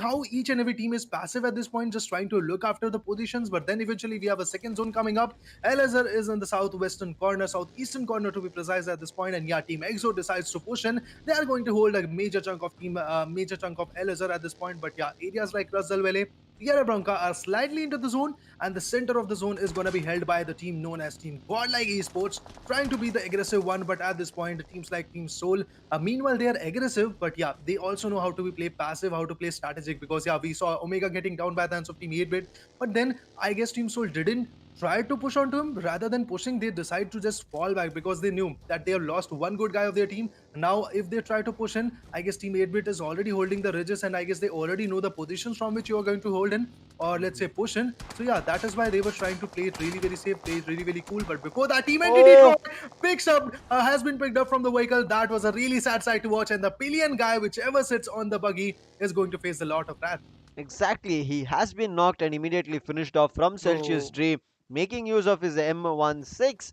He is done that tap tap shot action and connection. Max is coming through. He's looking forward to a lot more information. But Celsius, Mhm. their confidence is right now completely being built up. I think it is right now at the brink, just like a volcano. If it explodes, I think it's going to be doing a lot of damage. They're going to be coming up to the first spot very, very soon. But Entity, after losing Dark Lord, yes, the number disadvantage is there. But Noob finds an off angle through the window, connects a couple of those shots on the vehicle, on the player itself. But a couple of them are connecting to the wall, and immediately Max trying to pick up a vehicle, making a run for it. His vehicle has taken the brunt of the damage along with himself. His health is going to be very low. His vehicle is already smoked and about to be burst off, and Max immediately gets out of it. He is surviving, but because of the ridges that Miramar provides in terms of cover and advantage, Vixie is here for the rescue with his own vehicle.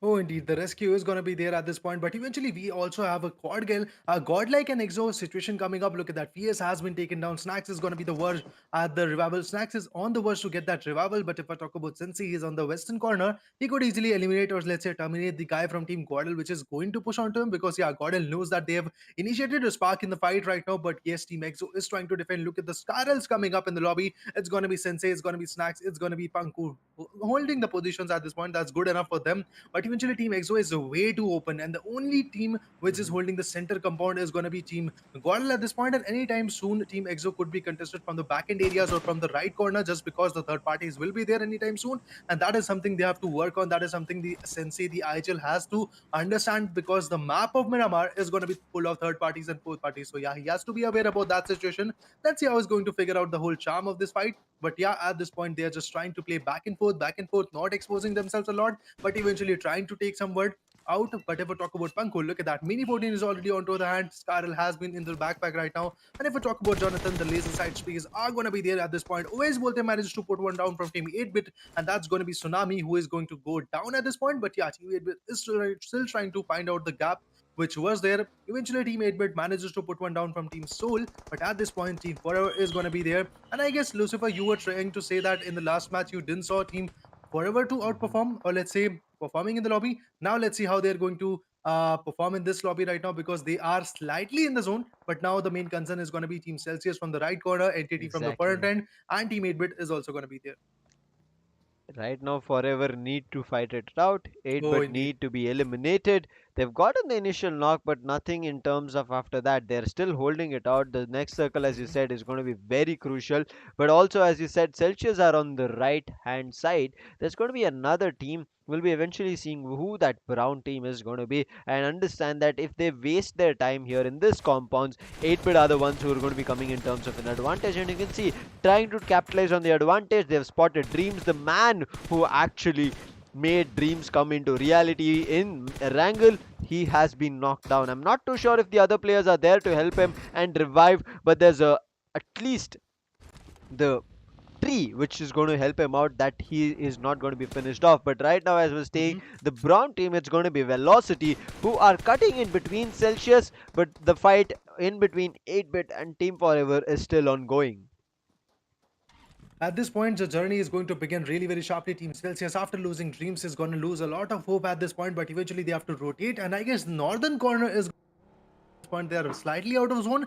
Team Velocity is surely but shortly going to contest them, and once again Team Velocity is going to appoint billion for the hardcore jobs coming up. But I guess now this synergy, this lack of synergy has been let's say a crucial pinpoint, a crucial point where Team Velocity is choking. But now before that, let's talk about Team Exo. Well, Sensei is in the zone. Team Exo's Punko, Fierce and Snacks, the three-man power of this team, are slightly out of zone, and they are going to get contested by the team known as 7C Esports at any time soon. Right now, look at that. Stray God is going to find one gap, and I guess Fierce could be taken down anytime soon. He's just trying to find a gap from which he could retaliate, but Stray God is not going to let him go. And eventually, if we talk about Fierce, he's also trying to cook some good nades. Another nade is gonna go there right now. Some kind of smokes are there so that eventually a rotation could be possible. But then if we talk about Fierce, he's on the back end. Snacks is also going to get contested. Look at the amount of smokes. Look at the amount of cover they have provided with the smoke right now at this point. But I guess Snacks is going to get contested anytime soon. Punku could be contested, but Stray God is also getting decimated by the hands of Team GodL at this point. And yeah, that's what we were talking about, I guess, Lucifer, that the third parties after this 4 zone is going to increase at a rapid pace. And that's what you can see. Team 7C Savitar is going to be on the verge of this tree. At this moment, he might think that he's very safe, but eventually look at that. Exo Sensei comes up with a brutal blow, manages to put one down. Now he's going to pressurize one more point. I guess, let's say 7C Prince could have been finished. Oh, Stray God managed to put him down. That was a beautiful trade coming up, but now Team Exo has to go to his teammate, go to his IGL, and eventually get that revival. And I guess he's a itsy bitsy out of zone at this point. Yes, he is way out, and since I think it's done for Exo. Since he'll not be revived, the IGL needs to be let gone and let bygones be bygones and concentrate on the other players who are surviving. But Skylightz, they're concentrating on Enigma's players. The trade is coming through from both the ends, but the confirmation coming on one player of Enigma, and after that, after one confirmation, the number comes in favor and plays out for Skylightz and the finish of the entire team. But Godlike on the other end, as they had the circle, they want to keep it their way. They want to have their name on Miramar. They're looking forward to stop Exo. They already have a casualty. A grenade comes towards Clutch God. Clutch God trying to dodge it. There's going to be another one from his end. He has called in all his players to the fight. Jonathan receives the damage which was aimed at Clutch God. And look at Jonathan's health. He's way low. The smokes has been popped. It was very necessary. Otherwise, Jonathan might have been finished off. But between this, the fight's advantage is being taken on 7C. And they'll be confirming Punko as well as another player who was there. And after that, I think Exo will be let alone to be surviving with one last surviving player. But in between, this is going to be another fight that is going to be even more interesting. 7C is in the second page. Godlike is on the first one. Godlike wants the chicken dinner. They can immediately get it if they finish the side of 7C. But if they don't, Soul will also come very up close and they might get sandwiched here, Raider. Oh, indeed. The sandwich situation is rising at this point in this zone is going to be really very. You can already see a sandwich situation coming up. At the left side, you can see in the minimap, we have Team Soul coming up. But if I talk about the right side, 7C's Prince was there with the Sorcerer. But eventually, if I talk about Team Exo, look at the consistent they are trying to perform. At this point, Sensei and I guess Fierce is the only two man standing in the lobby, but they are slightly out of zone. And yeah, Sensei puts one down. The finishers could be there at this point. Tsunami is way too. Yeah, Sensei was revived. And I guess that is where Snacks and the other guy was trying to hold them off. And that is why they were picked up by the hands of Team 7C. I guess the loss was there, but the IGL was there. Now, eventually, if I talk about GodL trying to outperform, there we go. Another knockout is there. Neo from Team GodL has been picked up, but then eventually, I guess Clutch God comes up with a beautiful MP45 spray. That was good enough, but now the rotations are going to be the pinnacle of the fight. Oh, Goblin goes kaboom with a brutal bow of Clutch God's M416 space coming up, and I guess Jonathan manages to wipe one more out. 2 finishes for Team GodL. That's interesting to watch. But eventually, I am aiming for just one team at this point, and that's going to be Team Exo. They are trying their real best to remain on the leaderboard tabletop. They have maintained a good buffer, but I guess one good map could easily land the other team, which is runner-up at this point, to come up really very soon on the points. Yes, it might be, but Soul gets rushed from 7C, but player 3 does the job. He does eliminate the player who rushed him. It was Prince, and now another player, he has the vehicle. He is also rushed in. He's come in for a slam, and Aladdin, he has been spotted from Akshat. Akshat looking forward to doing the damage, but he's entered the shack. Player 3 is surviving. Player 3 is looking forward to information. Aladdin has jumped out, and now Aladdin has been seen, and player 3 is the one who puts him down.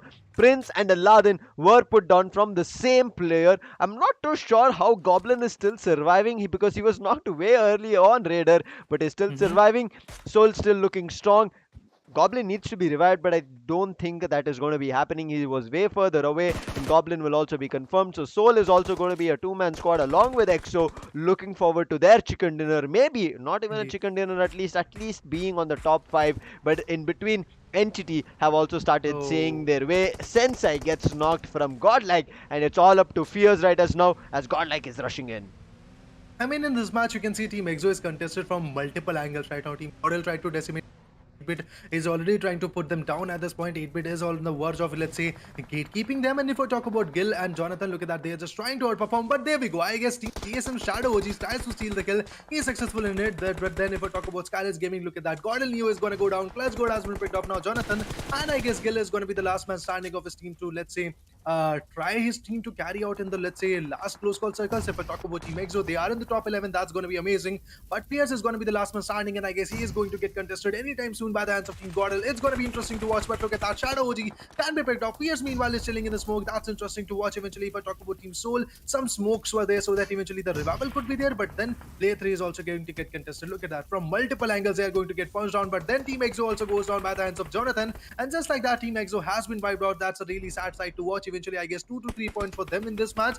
But then the teams at the runner position, that's going to be Team Soul, if I'm not wrong, is going to rack up some points initially. But now the 6th zone is already here right now. What do you think about this, Lucifer? Because in this zone, one team which is lacking behind in the terms of leaderboard is at the center. But will they be able to defend themselves? Because now they are going to be the center of the attraction. I mean, they might be the center of attraction, but what actually grasped my eye was Celsius being eliminated with just 4 Oh. finishes. Unfortunate, they were the team which were looking forward to climb up, and especially being eliminated after the 8th position is going to be yielding you only 1 placement point. You need to be Indeed. in a better position that is up in the top 5, and that did not happen. Same goes for the side of God, like they get eliminated at the 8th position, which will give them 1 placement point. Now, Orangutan, they did face a little bit of the brute force coming from Celsius. They did lose a couple of players, but with the surviving players, they're still making it happen. They're going ham on Skylightz Gaming. Ash did take one player down. Immediately retaliating was Bukar. Now it's all up to Gamla Boy. His position is already known.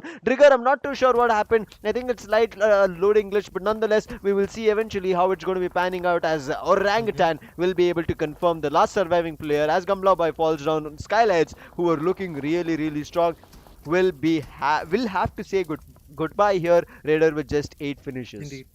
So yeah, the aggression was quite good enough. They managed to be in the top 6, top 7 points at this moment. But eventually, I guess getting the position points should be the concern. And I guess Team Soul is working for it. They have got 2 frags. I guess that's, let's see, not close to average. But yeah, they have got 2 finishes at this point. They are trying their real best to get some more. But before that, they are going to get contested by the team known as Team Orangutan Esports. So yeah, they are not going to let this position go. They are holding a great chunk of the zone. And I guess they are on the verge of getting the zone. They are on the upper ridge. And I guess Believe is going to believe that, yeah, Soul player could be picked off. And yeah, that's what happened. Okay, I guess that's 8-bit Juicy decimating him from the right angle, and I guess the last man standing, Soul Akshat, is going to go for the heal battle. That's interesting to watch. I guess in the map of Miramar, we don't see that often getting a heal battle, Dr. Walker situation coming up, but I guess that was the last first aid kit for him. And now he has to push forward in the zone right now. He has to just try to just eliminate each and every one if it is possible for him. But Team Velocity, meanwhile, still holding the center at this point, is getting decimated by the hands of Team Soul, but now Akshat goes down with only hashtag 5th position, so I guess that's going to be 6 plus 2, 8 points for Team Soul in this match, and that is going to be the end for the Team Soul.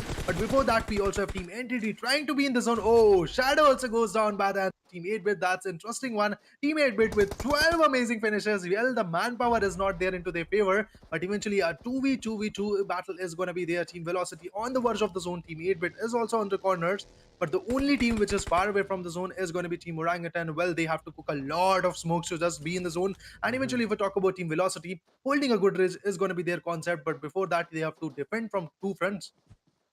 8-bit have said enough is enough, and the Raider here, they're looking forward to getting their first chicken dinner. Slayer is down, a brilliant grenade coming in. Juicy is cooking up another one. Daljit is going to be the last surviving player. He has a M4 in his hand. He's looking forward to a push coming in, but the grenade, it's already doing the damage. So Daljit is already in a difficult situation. Another grenade coming in, but this time it's going to be a little bit further away. It does connect directly into the shack, but it will not be enough. Juicy's position is compromised right now because using that TPP advantage, especially from Slayer who's knocked, is giving giving all the right calls for Daljit. But look at Juicy playing around with all the feelings that he has. Madman is in a different position. So Daljit, if he overextends, he will be immediately finished off, and that can be end of velocity. Coming in the top three, not getting the chicken dinner will be Mhm. unfortunate for them here, Raider, because they just have one finish. So they should and try their best to get the chicken dinner.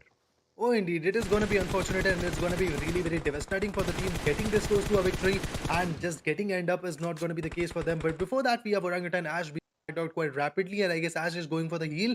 But before that, you are going to see a lot of contestment coming up. Look at that, Ash is trying to be in the zone at this point, but I guess Daljit could spot him out. Oh, Daljit was trying to spot him out, but then eventually his gun was on reload. OG Ash comes with a beautiful spray. He just connects the heads because he was lying down with his face open, and I guess with that he was picked up. But now teammate Bit, look at the consistency they are trying to provide. With that, they have got 15 amazing frags and 15 for the winner chicken dinner. Oh, this is going to be interesting one. 30 points in total for the team. It is one of a match coming from TB8-Bit right now. I'm glad to see this face on the winner chicken dinner point system at this point. It's really very interesting how this team outperformed. Well, in the initial battle, we never expected that this team could rotate this way, but yeah, eventually you saw the rotation. Eventually, you saw the gunfights coming up from their angle, and it was one hell of a nail biting situation coming up in the last few zones when you saw Team 8-Bit was slightly out of zone and Team Velocity was holding the covers, but then also Team Velocity was unable to defend, I guess.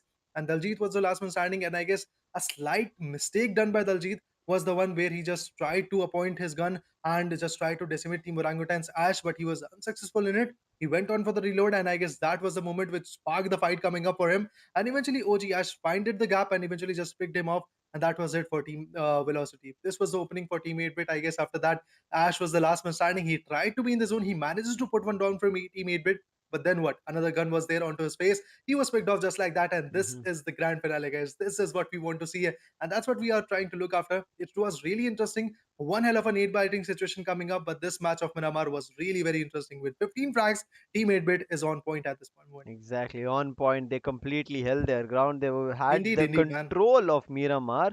I will not. I'll not say that I'm not happy for them, but also on the other end here, I like we here at Sky Esports, what we do is break records, right? Okay. All the kinds of that things that you can expect but are like close to impossible is what we try and do here. We break it. So I was looking at 8 bits and hoping on like somewhere deep down in the heart that they get the champions title, but without any chicken dinners.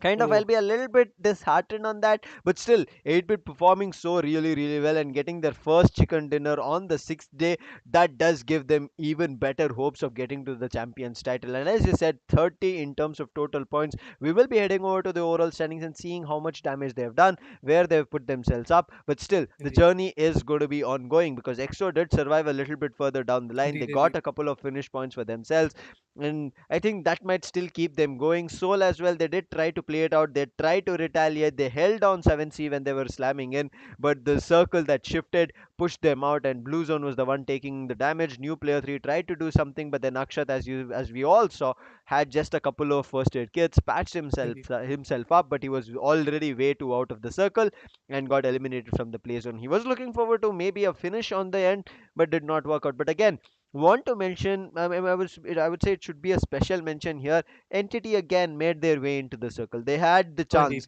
but the last circle immediately put them out, and every team that was there inside the circle gate kept them, and they started falling one after another. So Entity just paying a little bit close attention to the last fewer circles, we might see them getting their chicken dinner and making their way to the top. But talking about the match, how it panned out, it all started in the highlights that we are seeing with Soul and 8-bit. That's where I guess 8-bit got the, I would say, aggression and the Hmm. advantage, picked off Omega, and there was no retaliation for that pick off. And we saw Indeed. TSM then picking off Team Nugget. Nugget did retaliate, but there was already a cover fire, and Nugget could not do anything, and they got eliminated.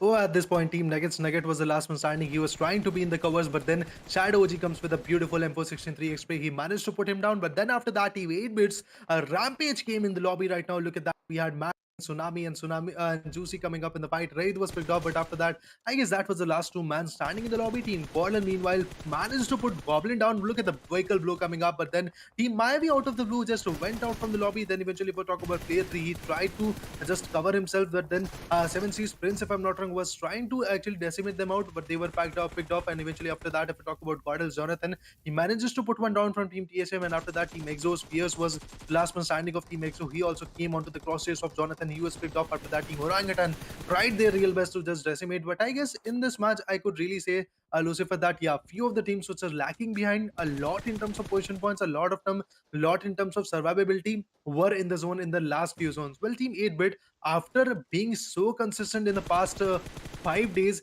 finally got their first ever victory. Well, I guess the record would be something very fantastic to watch. But before that, the record is crushed down at this point, because when you are such a good team that you try to outperform every time, you are consistent every time, getting 15 to 20 points in each match. Now, I guess getting a good victory and on the verge of getting this trophy is going to be a good thing for you. But before that, we have most valuable player of the match, and that's going to be 8-bit Juicy, being the last man standing of the team. If I'm not wrong, is going to be Juicy with 7 amazing frags, and the total contribution was 46.67%. Well, after getting 7%, if you are getting this kind of contribution points, that actually shows you that how much the team 8-bit was synergized in their own way. All of the three rest remaining members were also trying to contribute their best eventually. And if we talk about Juicy, if he is alive, if he manages to outperform, I guess that is the reason that could have been possible before, because his teammates tried to, let's say, support him and, let's say, energize him to get those finishes into his perspective. Exactly. I mean, it is that A we have team seen effort. for a long time. We have seen 8-bit Madman doing it, and why was he able to do it? Because he had the support from his teammates, as you said. Now Juicy is also getting the support. As Madman, you saw him. Madman was still doing the damage, but Juicy, he also rose up to the responsibility. He said we cannot let everything be on one man's shoulder. We have to also try and help him out in terms of we also being in the forefront. And Juicy, you can see he did even deal the finisher, that was the final elimination. But also with that, look at the amount of assists that he has given, 4 assists. So in total, I want to say here, Juicy has been a part of 11 finishes that he has played out for his team out of the 15 that we see that Mhm. 8-bit will be walking on Miramar with. But Orangutan did try as much as they could, and they did try and I would say fight it out. But you saw Gamla Boy, unfortunate for him, he could not control. He was the last surviving player, got eliminated, and Orangutan did, I would say, try their best to survive. Unfortunate, but they did get eliminated later down the line. But before that, they did eliminate Skylightz, who were also looking good. We did see they also had 8 finishes. But as you said, 15 finishes and 15 placement points will be putting 8-bit with total in terms of total 30. But the one surprising factor here on Miramar is that we are not seeing a 20 pointer from any of the other teams. Second Indeed. place team Orangutan will be having 19 for themselves. I mean, one more finish if they would have gotten a chance, they could have gotten to the 20 mark. But you saw, as soon as Velocity's player, that was the last surviving player, Daljit spotted Orangutan's player. He knew he couldn't push uphill because 8-bit had of the control. 8-bit had two surviving players, so he thought of picking up a fight with Orangutan. He did. He did do the damage. He assisted 8-bit in getting those finishes, but nothing for himself. Entity coming in the third position, even though Velocity were eliminated at the third. But this is what I talked about. They did not have finishes, because of which you can see them at the fourth position with 11 points. Entity at the third with 8 finishes in terms of total 16 points that they've grabbed for themselves. Skylightz, as I spoke, 8 finishes for them at the fifth. They have 10, 2 placement point for them. Soul, on the other end, a brilliant try and a brilliant play coming in. They did try their best and got 8 finishes in there, 8 placement points for themselves. They did retaliate really, really well, especially when 7C tried and wanted to slam in. Indeed. But that does, I mean, tell us that they have the possibility of doing a lot more. But the team which could not do a lot more, as I was about to come to, but we are already in overall standing, is going to be EXO. They were at 332 Raider when Mhm. first map concluded. They're at 334. They just got 2 points, just 2. Oh, indeed. One for finish and I guess one for position. If I'm not wrong, hashtag 10 or Mhm. 11 was the position they were raking. But then eventually, if we talk about Team EXO, they were way too scattered. I guess getting that revival on the back end of the zone, out of the zone for Sensei, was something Team EXO's Very risky. Snacks and Panku were trying to hold off. They were trying to hold off Team 7C with a 2v4 battle coming at, I guess. Fierce and Sensei were managing themselves in the zone eventually, but then at what cost? You lost Snacks and Panku, two good players of your team. And I guess that was some kind of trade which you never wanted to look after. I guess saving one good guy from your team is good enough, but then after that, losing two good guys of your team is not something you have to look after. So I guess that is something Team EXO is going to learn from this map. And Hmm. eventually, at this point, even after this huge mistake from their end, they are still on the table toppers list. They are still on the verge of getting that victory into their perspective in terms of, let's say, leaderboard and lifting the champions trophy. Because if we talk about Team Soul, well, they are losing in terms of, let's say, position points. Oh, sorry, yeah, position points to be exact, because the finishes are good enough for them. They've got 141 for them. And eventually, if we talk about Team Celsius, not even crossing the 300 mark at this time. But then after that, from hashtag 9 to 16, we are going to see two green arrows and two red ones. We are going to see Orangutan jumping up once again in the point system. They have got 2 to 7 for them. That's interesting enough, because they've got 19 points, if I'm not wrong, in the last match. It was interesting. Enigma Hmm. Gaming, 2-1-4 for them. Team Nugget and Team Forever, meanwhile, being the consistent one. But after that, I guess from hashtag 12 to hashtag 15, the teams are not able to even cross the 200 marker at this point. Exactly, Team Forever just 1 point away, but still unable to reach it. They have Indeed. a little bit, I would say, not going for them, especially this day six in terms of finishes. They have 90, but position one, not nine. So they're a little bit away, and they're unable to capitalize on their aggression. Team Mayavi are the team which is balancing both, but that's not enough. Their aggression is Indeed. only limited to the first 2 to 3 circles. After that, they get eliminated. Chemin as well. Somewhere I would say that they might be present in a match where they will be till the last. In the next immediate map, they will be nowhere seen. And this tumble performance of one map good, another map bad, one map good, another map bad, overall it is not showcasing in the overall standings. It's not working out. 7C in the position that we hope that they will take a leap from, that is going to be the 15th one in velocity, have not made any kind of mark or movement. And I Indeed. think that 15 points, even if they got the chicken dinner, would have not made a lot of difference, Raider, because the I mean, the performance bird. from day 2 has been similar from them. We have expected a lot, but it is not working out for them.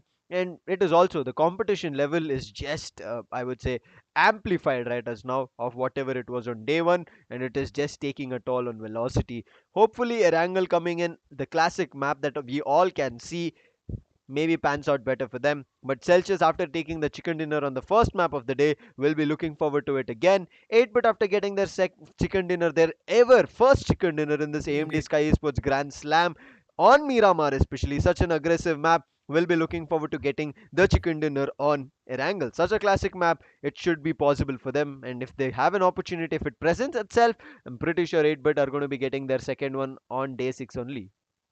I mean, of course, that would be interesting if Team 8-bit gets their second one, or let's say third one eventually, because they are way close to getting that victory into their perspective. Hmm. Even if they have got only one chicken dinner, that's good enough. But teams like, let's say, 7C Sports, even after getting two or three winner chicken dinners, are lacking behind in terms of leaderboard. That is something they have to work on. And I guess teams like Team Velocity has to do a lot, because I guess 10 more matches to go eventually, if I'm not wrong. But then in 10 Yes. matches, you have to get, let's say, close to 20-25 points in each match, so that eventually you can be in the top six, top seven, I guess. So that is how much behind they are at this point. That is how much of homework they had to do. So Hmm. yeah, I guess in the initial days we should not take the whole fight lightly, because starting from the day, from the match number one, a responsibility, a sense of spark should be there onto your courtyard. You should not wait for new experiences, or let's say waiting for the last few days, so that eventually you can outperform each and every team, because the buffer which these teams are trying to provide is going to be interesting. Well, look at that. One team is at 334, and the team which at the bottom is not even crossing 150 at this point. A Exactly. 200 massive point gap at this point. So yeah, Team Velocity, I guess you are at the bad worst at this point, but eventually you either win or you learn, I guess. So yeah, you might have learned a lot from this whole fight situation coming up. But all the best to teams like Team Velocity, Chemin Esports, Team Mayavi, which are lacking behind at this point, and all the best to the teams which are rising up, I guess. Let's say Hmm. Team EXO, Team Soul, because yeah, the pressure will be there for sure. You for sure at this point, because 10 more matches. You are, let's say, close to lifting the trophy, but not yet close enough to get that trophy into your boot camp and all. So yeah, it's going to be interesting how these 10 matches are going to be played. Just 10 more matches to go. Let's see how the fights are going to be there. Let's see how the matches are going to postulate, and let's see how the point system is going to rise up. Either Oh Soul can come yes. back once again in the lobby. Team Celsius remaining in the leaderboard, table topper for let's say day 1 and 2 and 3, can actually come back once again, because yes, they reigned for a lot of time, but then eventually Team EXO gained some senses, got some points, and eventually for a brief time period, we also saw Skylightz Gaming holding that top position. Then we Hmm. also saw that Team 8-Bit is also coming way closer, Team Godlike also coming closer. So yeah, we have a lot of contender at this point. So you never know what is going to happen. Getting those consistent points is going to be the aim of Team Exo and Team Soul at this point. Exactly. Contenders are many, 16 Oh, in indeed. number, but the spot is only one. I mean, Only as one. you said, Urka, Raider, my bad, there's going to be Urka who's going to be joining in as well very soon. And I think Raider, this is where the competition level, as we kept talking about, right? It's going to get intensified. And as you said, right, the only thing that we as casters and even our audience can say is going to be all the best for all these teams. Oh, indeed. Because experience is one thing that they will be gaining irrespective they're winning or losing. Every team is going to be gaining experience because this is such a big platform right as of now that everybody's competition level has just risen and risen at the same time. And I think this break also of the 24 hours gap, and I mean I would say it's a little bit more than 24 hours that Oh, these indeed. teams have gotten to rejoice, at the same time re-strategize, because if their fingers had things going lightly for them yesterday, where they had a little bit in terms of strategizing, communicating, having team building exercises, because it's going to be crucial. It's not always on your mobiles that you have to do something to be on top of the game. It is also about your eye and hand coordination that needs to be very crucial, the exercises that you have to do. So there's a lot going behind the scenes that we and our audience wouldn't know, and that's the reason I'm Oh, letting indeed. everybody know there's a lot that these teams put, not just the time, but there's a lot of efforts going in. But with all the efforts that's going in, Sky Esports is also bringing in a lot more action in terms of tournaments for all you esports enthusiasts. A lot of tournaments have already been announced. If you want to know which they are and what's the prize pool worth, I've already said multiple times that it's worth crores, and it's going to be coming in the few months that we are going to be seeing. This is just the start of the year, so expect a lot more in various different titles as well. Follow us at the rate Sky Esports Gaming on Instagram for any Grand Slam updates. As I said, the winning moments that you want to see, who won the previous match, maybe you had something going on. You can follow us at the Red Sky Esports Grand Slam for immediate updates of a particular match that just got concluded, and you will know and you will be on top of your game in terms of information as well. And also, don't forget to hit that like and subscribe to show your support to Sky Esports Gaming here on YouTube and also on Loco, because very soon after this action on Erangel, we are going to be Mhm. switching up on Miramar to Loco, where we've already said it is already ongoing. You can immediately jump right now. It's going to be seamless for you. I'm pretty sure the second half, as we were talking about here, Raider, it's going to be even more interesting because Oh, after the indeed. break, right, teams had a chance to dust themselves off. They had a little bit of a, I would say, strategies that you used, whether it works or not, in all the three maps. And then in the last three maps, they're going to give it their all in terms of gaining points, taking placement, and finishes as well, and looking forward to climb the ladder. But also, in case you're also wondering that you have any specific questions that you're unable to reach out to the right person, do feel free to reach out to us on Instagram, drop us a DM, and also follow us on Instagram to show your support to us. If you have any feedback as well, you can feel free to let us know. Our Instagram handles will be right below our cameras. All our casters will be coming in. Me as Lucifer, you will be seeing Raider, who's right next to me. You will have seen Darshita, who was here, and Arka will be joining us very soon. But I know you as viewers are right now waiting only for a wrangle, and I'm also waiting for it. Raider, I have a question before we head over to Indeed. Erangel. What do you think is going to be playing out different when compared to the first map of Erangel that we saw today? Well, I guess the teams which are lacking behind in terms of the position points, lacking behind in terms of the loots, and I guess Hmm. getting eliminated in the rotational clashes a lot of revenge, or let's say a lot of strategies being built at this point, because eventually rotation is something you have to look after. And Yes. I guess the main MVP is of course the zone, but before that you have to look after the rotations also, because in the previous two or three zones, yeah, there is a lot of buffer, and I guess the zone damage is not that much. You can easily rotate out from the zone. But eventually, if you talk about the, let's say, fifth, sixth, seventh zone, there is not a lot to do. You just have to be in Mhm. the zone. That is the case. Eventually, if you're out of the zone is going to punch you as hard as the teammates or the enemies are going to punch you. So yeah, indeed, you have to be in the zone. So yeah, I would like to see a change in terms of the rotational clashes, or let's say the late rotations which are there in the lobby. I would like to see all the teams being present in the zone, and then eventually fighting it out with their guns blazing, with their nades getting popped up, with the vehicles getting bursted out, or let's say getting tumbler. Third parties will be there for sure. But eventually, I want to see all of the fights in the zone, so that eventually we are not going to see that zone arrow marker coming up and wiping Mhm. out some other good guys from the lobby. Exactly. I mean, I want to see that nobody falls apart to the zone. It's Indeed, unfortunate, right? When you see that of after course. every team giving it their all, and It will be that they might be gatekept. It might be that the opponent would have done so much damage that one single, I would say, damage from the blue zone was enough to knock them or even finish them if they were the last surviving player from their team. Numerous possibilities, because again, Erangel is going to be a classic map where all these teams would have played, but it's all about now domination, capitalizing, taking control of a specific map. Because here is where we have been talking about in day one, but I think this is the time of realization that the 15 teams, I'm taking one team's perspective, the 15 other teams that you're fighting it Mhm. out, they're not at all changing. They might change their strategy, they might change their drop position, they might change their way that they fight, but the team is still the same.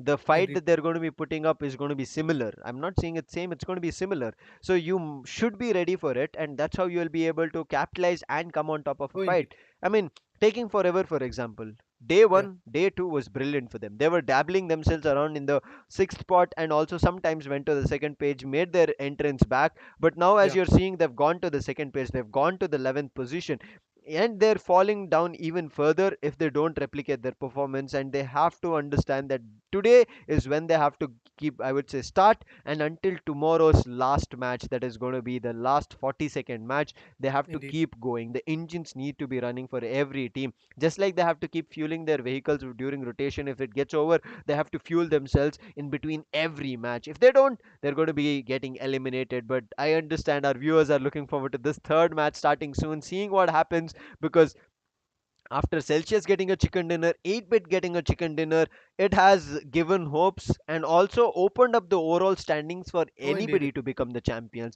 If it was either Exo, if it was either Soul, if it was maybe Skylights, we would have seen that okay, I think the competition is between these 3 or 4 teams. But we also see Orangutan on the top 3. In Miramar we saw them, in Velocity also in the top 3 we saw them. They had the probability of getting a chicken dinner. Entity have made their entrance into the first page, and these scenarios that are being created, Raider, I mean, I'm getting goosebumps to Oh, indeed. seeing The chills are to real. seeing what to see what happens on the last match, because right now it's everything is a mystery.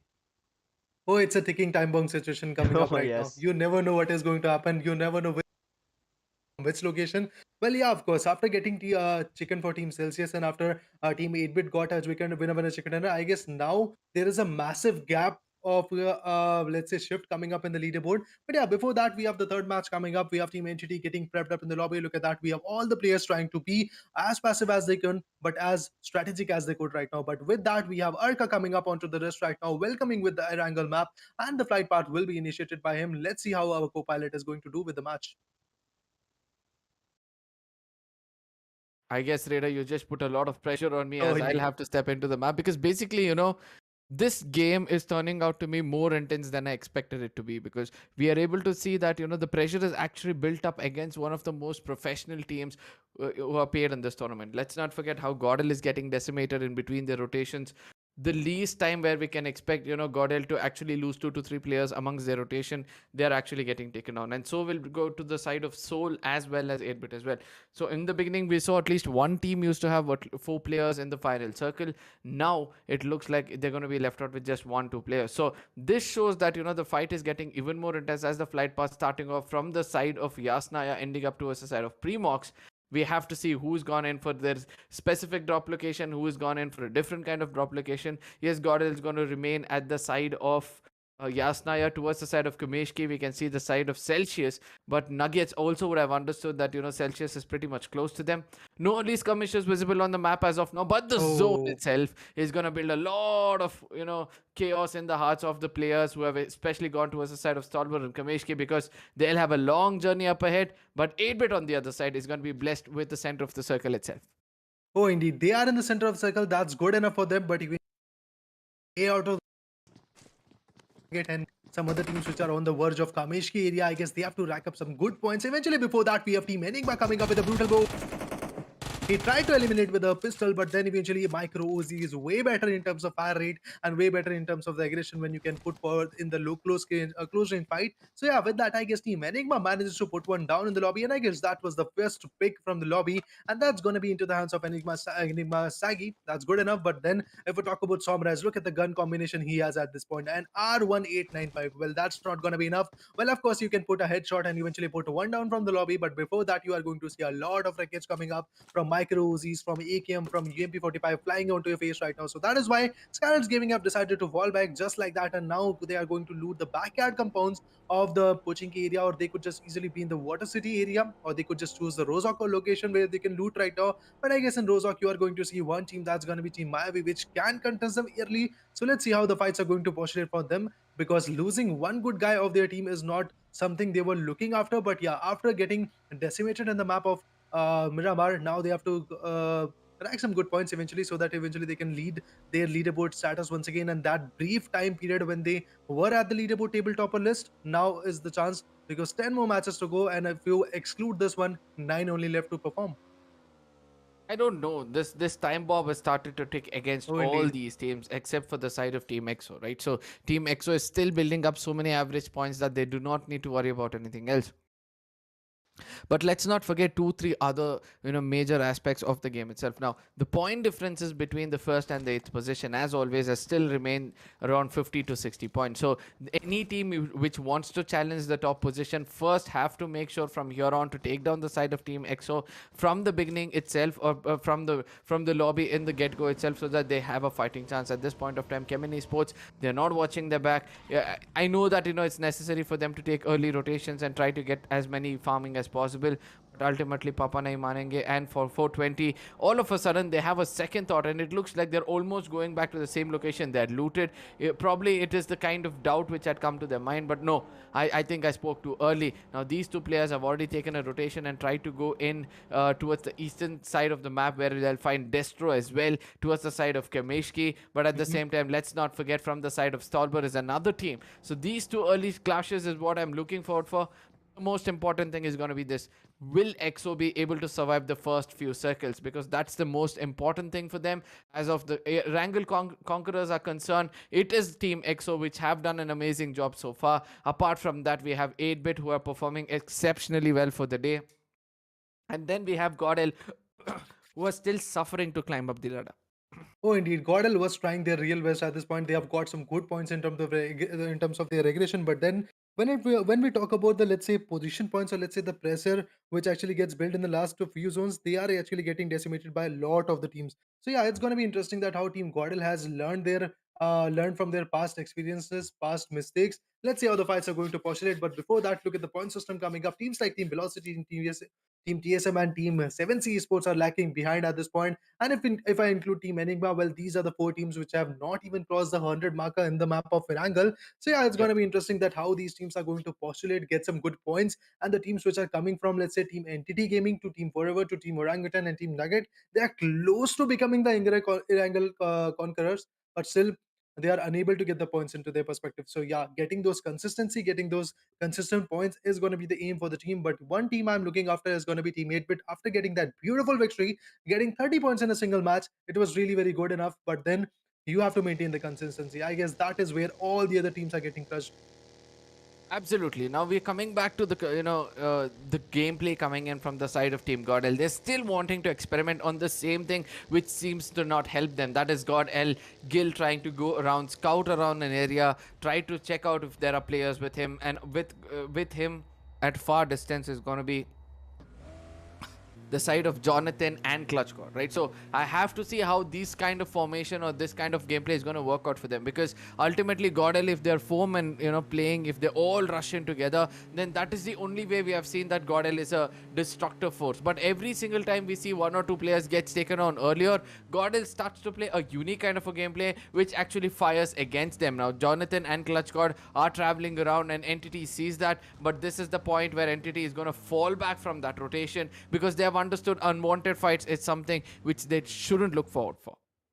I mean, when you know that GodL is one of those most aggressive team from the lobby, and if you actually get one frag from Team GodL, then eventually you should fall back, because in the initial zones you never want to initiate a fight, because you never know parties are going to play out. Well, there we go. We have a fight coming up really very early right now. That's going to be Soul Player 3 going to crush team very, very soon. Let's see. He has got the M249 into his perspective. He has called out his teammates. That's good enough. But then eventually he has exposed his location. And now he could be gatekept at this point. Let's see how the fights are going to initiate. Well, the damage was there. 1v1 is going to be there. Play 3 manages. Oh, he was trying to put one down with a good drop shot coming from a Joker. He was taken down. I guess if I'm not wrong, that's going to be Joker who manages to put one down. But now Goblin is going ham with the nade right now. Let's see, is it possible for them to get that connection? Well, I guess the nade is there, but not of a connection was there. None of the connection was made. Mane has been tagged out quite rapidly. Joker 09 is also trying to cook some good nades. Let's see how these nades are going to result. Mane could be picked off anytime soon with the nade, but I guess he's out of the building and trying to just gatekeep it, trying to just heal himself at this point. He might be no.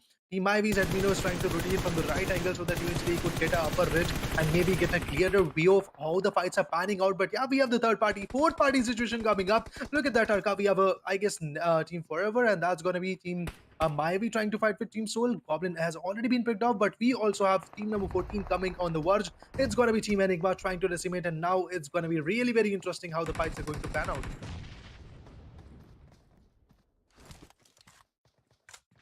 All right, so I guess now the punches are going to blow from the hands of Team.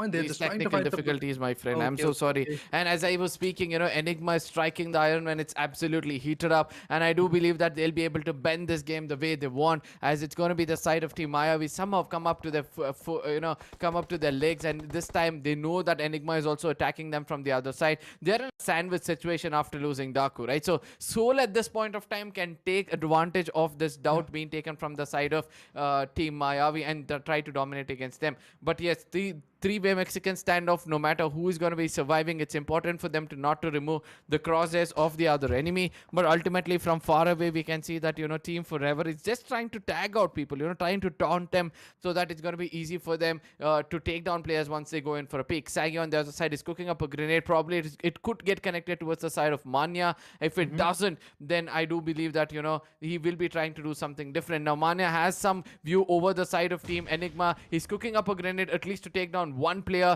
He's been timed it really well. Italy is coming in a bit more closer. This grenade can do the damage against him. It did a little though, but ultimately Italy has understood the position of Mania at this point of time. As the grenade is going to be cooked yet again, the push is going to be inevitable as they're trying to push in. I don't know how Mania is going to survive this fight because from different angles comes different players, and Sagi on the other side is going in for a drop shot. He knows where the Admino is. He's going to be putting as many bullets as possible through that corner. Joker has also done the damage for the side of Team Mayavi, and I have to say this, the Team Mayavi have tackled this situation very, very well, as Soul is going to also come into the picture and try to tag out the side of Team Enigma. The team which came in really strong now seems like, they're going to be ending the story, but ultimately Sagi gives that ray of hope for the team, as 5 kills is what they've raked up so far. Now if he picks up Abby at this point of time, the fight between Enigma and Soul is going to be pretty much strong. Oh, indeed. The fight is already on right now. Look at that. Sagi is trying to reload his. Sees it.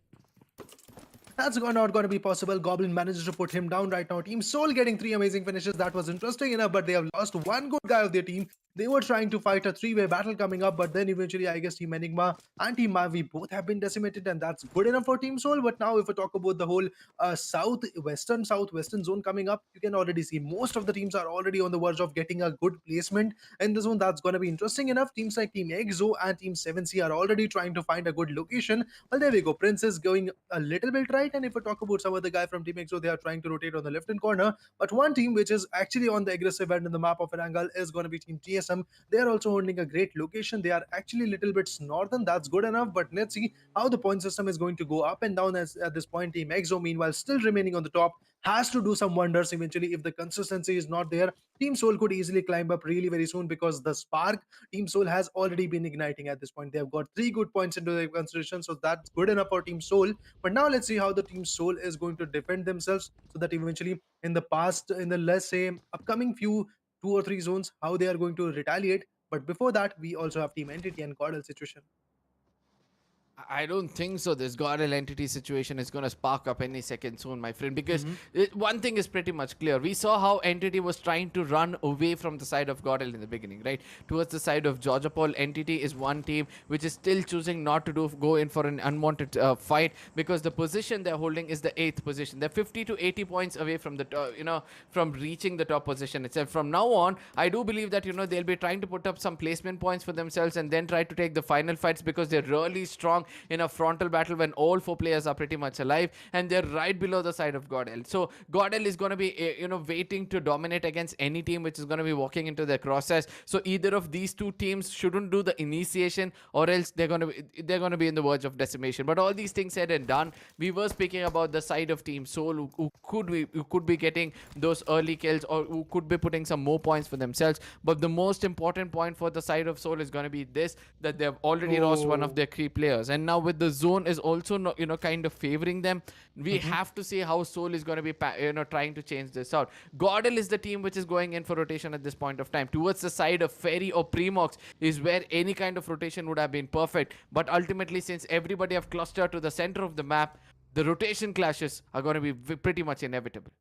I mean, one thing is for sure that Prismark is not gonna be the hub of the previously in the past 32 matches, that yeah, once the map of Erangel is there, if the zone is actually favoring the southwestern corner, we have seen it is going to be very open one, where we have seen teams like Team Nugget and teams like, let's say, Chemin Esports trying to dominate the perspective. So let's see how this fight is going to pan out and how these teams are going to elaborate their consideration. But before that, GodL is once again going ham on Team Exo. In the last match, we saw Exo PS was the last man standing, and I guess GodL Jonathan was the one who put him down. But before that, we have another fight coming up. That's going to be Team TSM trying to put a headshot onto the head of Team 8-bit Tsunami. He managed to put one down. That's good enough. But again, a 3-way battle is going to ignite. There we go. Trying to take a 1v1. Team TSM Shadow OG has been picked up. Another one comes in the battle. He puts one more down. But then after that, we have I guess OS both have been picked off, and I guess now Kyoya10 has to elaborate the fight. TSM Ninja is trying to put a nade. Oh, that was it for them. A good headshot coming from the hands of Kyoya10. And just like that, the fight is over. Kyoya has decimated Team TSM, and finally Team TSM says goodbye to the lobby. And now we have another player coming up, and that's going to be Team GodL Esports trying to go ham onto the fight.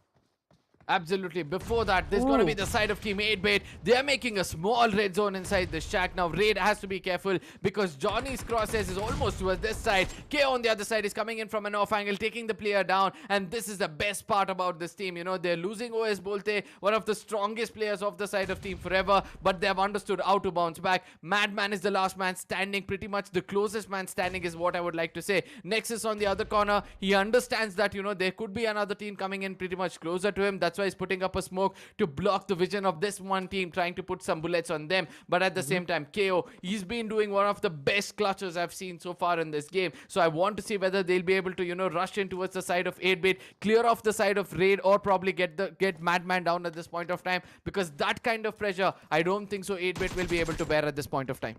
Oh, indeed. The pressure has been built right now in the lobby. They are just trying to this point. Nexus is trying to outperform. He's trying to cook some needs, eventually trying to repay the favor that Team 8-bit did to them. Now let's see how the fights are going to pan out, because Nexus is empty-handed in terms of finishes. He is trying to do his level best. OS both did a great 1v2, but now he has been picked up from the lobby. And now, if we talk about Nexus, he's just trying to cook some needs, but eventually at this point, he should learn that there is nobody holding that ground. He should cook another nade coming from the right angle. And now, look at that. He's trying to find another placement. This could be it. I guess one could go down from this location, but nobody was tagged out. Look at the kind of cover they have got. But then GodL Neo comes up with a good and brute DP28 space coming up right now. He managed to put one down. Let's see, Juicy can be revived, because he has a good hardcore cover. So yeah, the revival is going to be possible for him. That's good enough. But then if I talk about Team Entity, a lot of contestment is going to be there. Team 8-bit is there.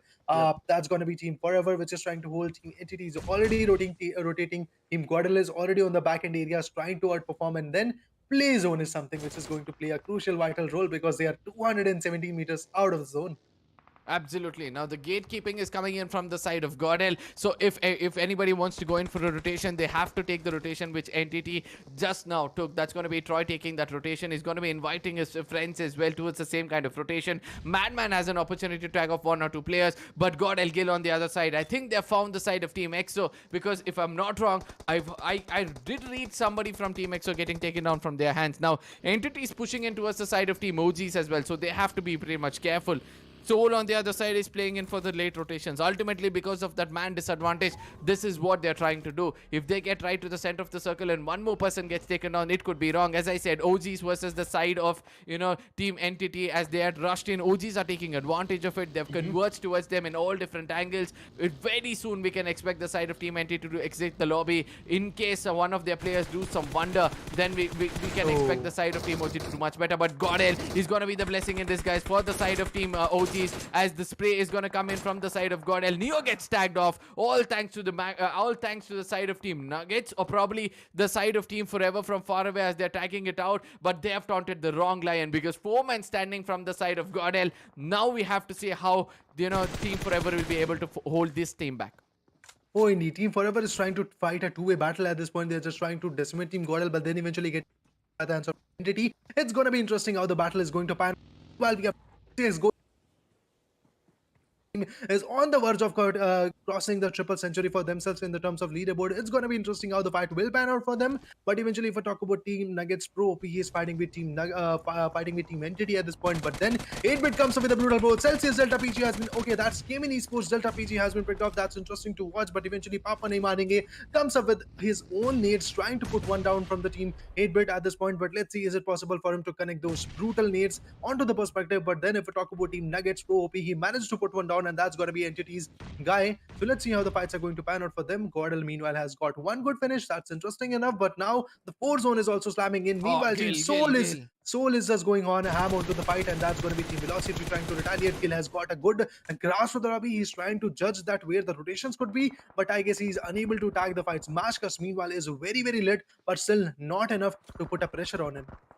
Absolutely. Now, I really love the way GodL is playing this. They are not blankly rushing into any player at this point of time, but rather they're trying to use those throwables as a defensive gameplay, because they understood once the clock starts to tick and the zone is going to go away from them, that is when, the side of Team Forever can be a little vulnerable. Now, I know the throwables are being thrown against the side of, Johnny, where he's doing his best. He's already taken tag from 2 different grenades, but Johnny's one grenade has also done the job. Now, they are left out with 2 last players. Now, Max Kash is also coming into the crosshairs of Johnny at this point of time. Any second soon, it's going to be a race, and that is what you have to do when that is the fate you're going to face off when you have taunted the wrong Lion. I don't know why I'm fumbling so much, because the excitement is hitting me so hard at this point of time, as Team Nugget is also getting finished off. Now GodL is showing some ray of hope. I know they've racked up around 2 points for themselves after that fight. A total of 3 points is what they'll get as the latest update. Now Jonathan is still not stopping with that precise crosshair. He's still putting some players down from the side of Entity. Gil has already pushed in, as he has understood that this is the side where GodL has actually done the damage. Now rotating around, this is the lurker for the team. This is the person who is going to scout around, try to detect where the players are. But Gil has to understand that SC Pukar is pretty much close to him, and he could actually do the damage against the side of GodL Gil. Oh, indeed, the damage could be there right now, anytime soon. Right now, trying to decimate him out, but then if a Chemin Esports, Papa Neymaringe is going ham onto the fight. Look at that, Team is going to be the. I guess that's 3 player of Team 8-bit going decimating at this point. Now let's see how the last man is going to survive from the brutal blow. Eventually, if we talk about Chemin Esports, look at that. From multiple angles, they are trying to find out multiple guys. But then Exo Snacks also goes on. PS also been picked off. Sensei's already been knocked out. And I guess this is, let's say, close to the end of Team Exo. I don't know what is going to happen to Team Exo. But yeah, 2 men standing for Team Exo. That's not good enough, because they are on the verge of getting crossed by some other teams like Team Celsius. And look at that. If we talk about Team Celsius, 5 amazing points for them. Meanwhile, losing one good guy of their team. And if we talk about another leaderboard chaser, that's going to be Team Soul. And with that, I guess if I'm not wrong, Team EXO has been decimated. Absolutely. Somewhere I'm just waiting for the confirmations to come in, but GodL is still taking the same fate. They try to come to the center of the circle at the 5th circle. Rather, they have some options of holding few corners. Now they put buggies all around to play as a compound, but at the same time, one thing GodL does is they taunt more enemies can they fight out. Oh, Team EXO going down with 0 finishes. Now is an opportunity for the side of Team Soul, Team 8-bit, Team GodL, everybody below the side of Team EXO to actually pick up up points and create that pressure. Now, I do understand that the fight between the side of team Entity as well as Celsius and So coming in from the side of team 8-bit can actually give an opportunity for the side of GodL. Now, 8-bit has walked into the wrong crosshairs because ultimately either GodL or the side of 7Cs can actually take them out. And I do believe it was 7C Spray God who actually stole that kill. Now, Neo and his teammates, crosshairs, Neo and his teammates' positions have been compromised. So 7Cs is still not going to stop with all those resources they have. They're going to tag out as much as possible. Now, Celsius is cooking up a grenade against the side of Team Entity. If this connects, we know that this is going to be the end of the side of Team Entity. And it looks like Max is going to be doing the maximum damage against them. And that's going to be goodbye for the side of Team Entity. Oh, indeed. That was a good one, Nate, coming up right now because this guy was holding a very good upper ridge, and eventually if the smokes get depleted, he could just pick him off. Now look at that. Team 7C has to be in the zone, but they are going to get contested on the right angle. Team GodL for sure. And yeah, Gil is already there with the G28. Let's see what eventually happens. But yes, so one thing for Team GodL that they also have to be in the zone. And one team that is looking really very sharp in terms of position, that's going to be Team Soul. Look at that. They have no contestment or close to zero at this point. But then Team Velocity with the 4-man power has to push in. Team Skylightz Gaming, Somras, the IGL of Skylightz Gaming has to do some wonders at this point. And eventually, if we talk about Team GodL, they are also getting decimated from multiple angles. I guess they have the 4-man standing, but till when? That is going to be the major concern. Chemin Esports, meanwhile, is also getting tagged out. Celsius Max has been picked up by the hands of Team Velocity. This is it for Team Celsius. That's good enough. But one team which is getting very close to lifting that championship trophy, or let's say getting that leaderboard into their perspective, that's going to be Team Soul at this point. Holding a good location was good enough for them. But now what is going to happen is going to be the answer. Getting an answer is going to be the main verdict. I have to see how GodL is going to perform this, right? Team Circle, they're playing a divided gameplay, they're like, we both bait it out, the rest of you just make it inside the circle, so we have an opportunity inside. But ultimately 7Cs versus Soul has already taken place over there. Soul Goblin on the other side is also put on the side of VLT Kratos. All those throwables he had in his hand is all cooked off at this point of time. I know that he started to do the decimation against them. Goblin has pushed in and taken a little bit of a damage as well. Omega on the other side has put up 2 more grenades, and I do believe with that grid zone being formed up by the side of Soul, I think that's the end of the side of Team VLT. Now Johnny on the other side, they are trying to push in as well. So this is the side of GodL trying to come in and take down the side of Team 7Cs, because they know if this corners is cleared out, then it's going to be very, very easy for the side of GodL to have all 4 men standing and take a fight against any single team. So Chemin Esports versus the side of GodL is still taking place. Some more throwables in the hands of Soul at this point of time. They have picked up a lot of kills for themselves. Prince somehow comes into the crosshair, slowly jumps off from that position, probably gets into a vehicle at this point of time. Omega on the other side is going to put down 7C's Spray God. Now this grenade, this shots coming in from the side of Goblin. I do believe that it's going to be the end of the story for the side of another team, as it's going to be Soul picking up 9 good finishes for themselves. Very, very clear it is that Soul is going to be holding the top of the table after this fight. Oh, indeed. It's going to be a Predator versus Predator fight coming up. Look at that. We have Prince on the verge of getting... Yeah, Prince has... Now it's going to be Sevitar. Sevitar, meanwhile, is from... Could be Team Soul trying to decimate him out, but yeah, Aladdin goes down with a brutal blow. And yes, once again, Team Soul does the wonders right now. Once again, Team Soul's Omega comes up with a brutal blow, and I guess the finish for Jonathan was there right now, but eventually, yeah, there we go. The blows are here. Yes, absolutely. Now we have to see how the things are going to go forward, because it's going to be Soul versus the side of Team GodL. We are seeing that, the side of GodL has a very good opportunity as Neo gets taken down. Goblin almost getting tagged out. It's a 3v3 fight converted by the side of Team Soul. Now Clutchcode is also trying to do his best, but Soul is playing mind games over here. They're not only taunting the enemies, but also coming into such kind of covers when nobody's going to tag them out. Now, we don't know where the final circle has formed up, as the minimap is not visible on the screens at this point of time. So let's see how that is going to turn out for them, as Goblin is also trying to push in with the smoke grenade. He sees Clutchcode at this point of time with that 4S spray. He's going to be taking him down. Johnny's connection is not happening, and this is not turning out for the side of Team GodL at this point of time. I know some throwables are going to be coming in from the side of Soul, so Johnny has to be pretty careful, because the obvious position of him holding behind that, behind this drop is going to be pretty crucial. Now we have to see this 3v1. If Johnny gets taken down, I have never seen a team decimating the side of GodL so clearly, as Goblin is going to be tagged off as much as possible. He is seeing the side of Goblin at this point of time. No throwables in the hands of GodL. This could be a problem for the side of GodL, Jonathan. Oh, indeed. Look at that. We have a right spray coming up, and just like picked off, Jonathan tried his real best to... He tried his real best to eventually from Team Soul. But then eventually what happened, Team Soul comes with a brutal blow, and I guess Goblin was the one who was trying to be a bait, and then eventually from the right angle, just like that, a spray comes in, and I don't know the guy which actually eliminated, which actually was the final eliminator, but yeah, he manages to put down, and I guess Team Soul just like that have got their victory, got their initial day number 6 victory at this point, and this could be the spark when Team Soul is going to remain on the tabletops list. But before that, yeah, I also have to talk about Team Godlike, because the kind of performance they did, kind of throwables they used, and Jonathan once again in the fight between Team Nexus, sorry, to be exact, Team Forever and Team GodL. It was really very interesting how the whole fight panned out. But then eventually, with one good nade, Team GodL's Jonathan actually managed to create a vacuum, and then eventually the spray was there. Then eventually the fight was there. But the last zone battle, it was one hell of a fight. Absolutely. Now, see, this is the advantage which any team will have if they have control of the terrain from earlier itself. So, if Soul was in there at that position, and if GodL had entered that position before before the side of Team Soul, I do believe that GodL would have had a better position. GodL would have known that terrain pretty much better than the side of Team Soul. But ultimately, the big mistake what Team GodL did was not holding a hard cover for themselves. There were trees. There was not much rocks to be specific, but they had trees, and they do not have the right kind of scopes as well. Souls on the other side had some 3x and 4x for themselves, but GodL on the other side just had some red dots, and I believe Johnny had some 3x with his hand, but his crosshair was also actually not tagging off people, because very rarely we can see this God Beast crosshairs not working out. But ultimately, when your assaulter is not doing the job and the whole team is depending on him a lot, this is the kind of fate probably any team can be facing off. I'm not defying the fact that GodL is one of the strongest teams to face off, but ultimately a 3v4 against the side of Team GodL and successfully eliminating them in the final circle, Team Soul has got a lot of guts to do it. Oh, indeed, they have a lot of guts to do it, and eventually the strategies they have put forth, it was very interesting. Yep. Goblin was going for a 1v1, he was unable. Happened. Goblin went for the, let's say, close call, and then eventually came back into the battle. It was interesting to watch.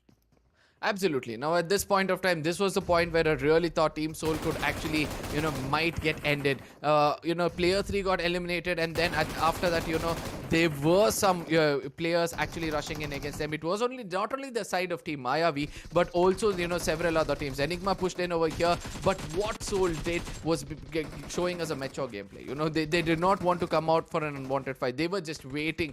They knew that the other two was going to fight out with one another, and when the time is right, that is when they came in to strike. Enigma on the other side, with one man standing against 3 players of Soul, I know that the fate was just the same as all the others who had died. Yep.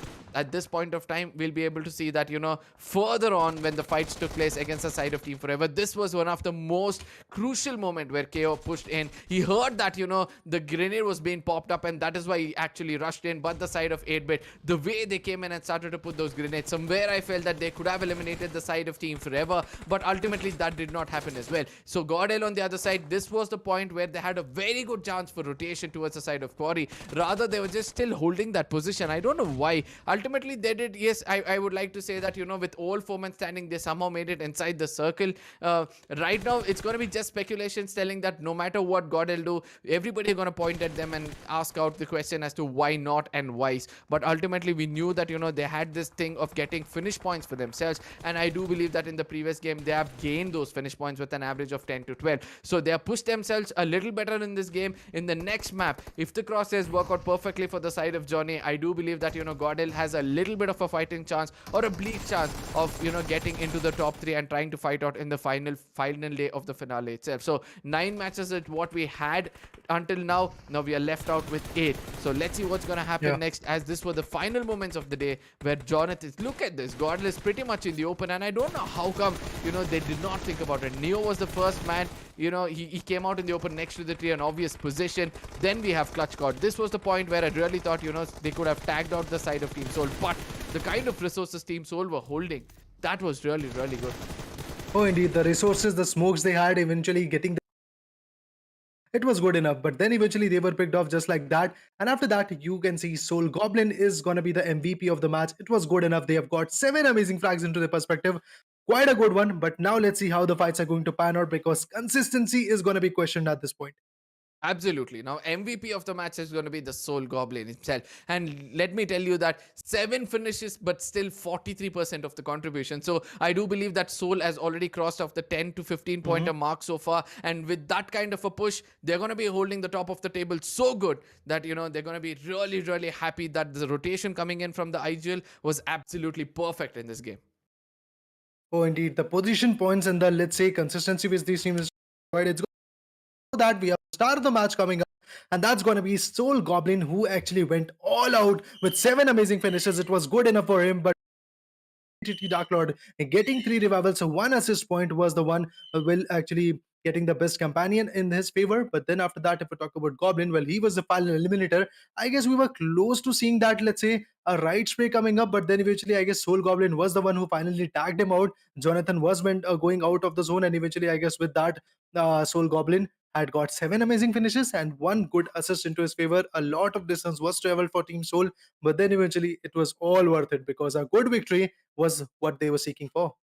Absolutely. So, as I said, Soul's rotation was absolutely perfect. They did not want to get they traveled towards the corner where it was less traveled. So we all know how good of that can be. And 31 points yet again. 2 consecutive games of 30 points can add on a total of 60 points. And that is what Team Soul has done with just 2 games. With 60 points, we all know who's going to be on the top of the table as Team EXO at this point of time have gone down with just 1 point for themselves. And GodL on the other side have got 17 points. See, this is going to be the equation. I don't know whether 5 is going to be the new unlucky number for the side of Team GodL, because every time they come up to the 5 finishes, they get eliminated. And why is this happening towards the side of GodL? What is actually going wrong for them? And in the final moments of the game, I do understand that they were playing for placement points, but when they knew there were only 2 teams standing, why was GodL not going in for an aggressive push? Because ultimately they're really good at doing it, and in case they had gone in and taken those final 3 kills, we all know how much more points GodL could have got in this game, and in the overall points table they would have pushed a bit more better. Oh, indeed, the points they have got, I guess it's going to bump them a lot, but even the teams which are on the at the bottom, or let's say close to them at this moment, they are also getting a good number of points, and I guess that is going to be averaged. Because if we talk about teams like Celsius Esports, yeah, they are very close to getting their runner-up position, but then eventually if I talk about the number of points they have, it's going to be 10 for them. Soul meanwhile getting 31 points was good enough. They are surely but shortly going to rise in terms of leaderboard. They are going to be the table topper, but then Chemin Esports, or let's say, should I talk about Celsius Esports, are also really very close to Team Soul. So yeah, it's going to be another contestment coming up in the next match. If Team EXO tries to outperform Team Soul and eventually get a good victory, I guess again the leaderboard will shift. And if Team Celsius does that job, I guess again the leaderboard will shift. Right now, it's going to be interesting how these fights are going to pan out, because you never know what is going to happen. There are n number of variables, but before that, we have a green marker once again. And yeah, the Soul fans, the Rockets, are going all ham onto the lobby right now, because 5 victories for them, 347 total points. Look at the number of finishes they have racked. That's going to be 157. Good enough. Just 2 more to go, and then they will compete with Godlike in terms of finishes. But if I talk about the number of position points they have got, it's good enough. 190 for them. And if I talk about Team EXO, they are also going on, let's say, slightly going on to the passive end. They are aiming for the position points. That's good. But 335 points for them. I guess they have to get a lot at this point. Absolutely. Now, finish points is what Team EXO are lacking at this point of time, comparing to the few teams in the top 8 itself. So Team EXO have to be very careful when they do that, because in case they don't take those fights which is necessary at this point of time, probably they might get decimated, because everybody have their crosshairs set on towards the side of Team EXO. All these things said and done, then we have the side of Team Celsius Esports on the other side. They are one of those teams who have got a very good opportunity. 2 games like how Team Soul got at this point of time, they'll have a very, very good opportunity to pick up this the top position. But all these things said and done, I really love the way Team 8-bit is creeping up. 300 pointers is what they'll be coming up with, and 50 points after that. We can expect wonders coming in from the side of Team 8-bit. I mean, at this moment, one good game could easily land them onto #2 or #3. At this point, that could be good enough for them. And eventually, after getting the average points they have done, after performing like they have performed in the previous matches, they are actually getting a good number of results. That's good enough. But after that, if we talk about #9 to #16, well, again, we can see that we have few consistent faces being shown. That's going to be Orangutan Gaming Team, Enigma Team, Nugget Team Forever with 228, 219, 205, and 204 consistently. That's okay. But eventually, if I talk about one good green arrow, that's going to be into the favor of Chemin Esports. Meanwhile, rising from hashtag 14 to hashtag 13. But should I say it's a bit late for them to rise eventually like this and getting some good victories, good chicken dinners could be the case where they could easily be onto the first page. Hey, ultimately, everybody wants to at least come into the top three, right? So Hmm. nobody is going to stop until they reach the top three. And if you're in the Yeah. top three before 5 matches or 4 matches, I do believe that, they might get a chance to actually take down the team on the top, because that much of an hard work is actually going to pay them off. But all these things said and done, the bottom of the table, we still have Team Velocity, being at the very end. Now, and I do believe that they're putting up some points for themselves in such a way that, they're experimenting things, and this is going to be the phase where they're going to enjoy those experiments and have a very good time. Team 7 Seas on the other side is also one of those teams, who've got the maximum number of winner chicken dinner for themselves, comparing to the bottom 10 or the bottom 16 itself. So I would like to say that, if they had played a little more aggressive, they could have had a chance into the top 5 itself. Oh, indeed. If they are going on the aggressive end, there is a chance that they go in the top five. But let's see how the leaderboard will pan out right now because nine more matches to go. The team which is going to rise in the Grand Slam and eventually get the bragging rights of winning it. But at this point, we have Team Nugget trying their real best. Getting one victory was good enough for them, but eventually, what happened after that? They're lacking in terms of the point system which are going to be there. But before that, let me remind you about the whole match situation coming up. Match number one went into the hands of Team Celsius Esports. Then match number two was into the hands of Team 8-Bit after a good victory. But then, if I talk about the previous one, which you just saw, it's going to be Team Soul. But before that, guys, one more reminder for you guys that anytime soon after the flight path comes up, we are going to switch exclusively on Loco. So make sure to download the Loco app and eventually follow us on Sky Sports English if you are going to enjoy us casting and eventually enjoy us in our language. That's going to be English one. So yeah, make sure to follow us onto Sky Sports English. And if you are going to go on Hindi one, Sky Sports Hindi will be the page you can follow, and Sky Sports Kannada would be the one where you can enjoy the Kannada language. Make sure you feel homely about the whole situation. But before that, it's our job to remind you that yeah, we are going to shift exclusively very soon after the match number three, after the initiation of match number four to be exact. So make sure to be ready about that also, guys. Absolutely. Now, the most important thing for us to see is going to be which team is going to be picking up the winner chicken dinner for themselves, because this time, eventually now is the time for teams to actually compete for the top two position, because from here on, it's going to be a do or die situation for all the teams to actually have a chance to come into the top two. And I'm speaking about the teams from the third position to the eighth position alone, because Mhm. after the end of today, there's no way, they'll have a chance of trying to make it into the top two, because I do believe that, even if they try to come into the top two teams are going to be so strong that one or two games or an average of 6 to 7 points, they'll be able to, make it to the top of the table very easily. But consistency could be the key. Some miracles can take place, which has happened before as well. And let's not forget that Team EXO was one of those teams in this very channel itself, in this very Sky Esports, one of those tournaments, the kind of comeback they did, and they took the championship for themselves. That one example is more than enough for us to prove that any team can actually still come in on the top. But all these things said and done, the next map is going to be one of the most crucial one, Raider. Oh, And indeed. yeah, and which team do you think has a better opportunity of attaining that winner chicken dinner? I mean, in the next match, I guess I would like to call out Team EXO once again.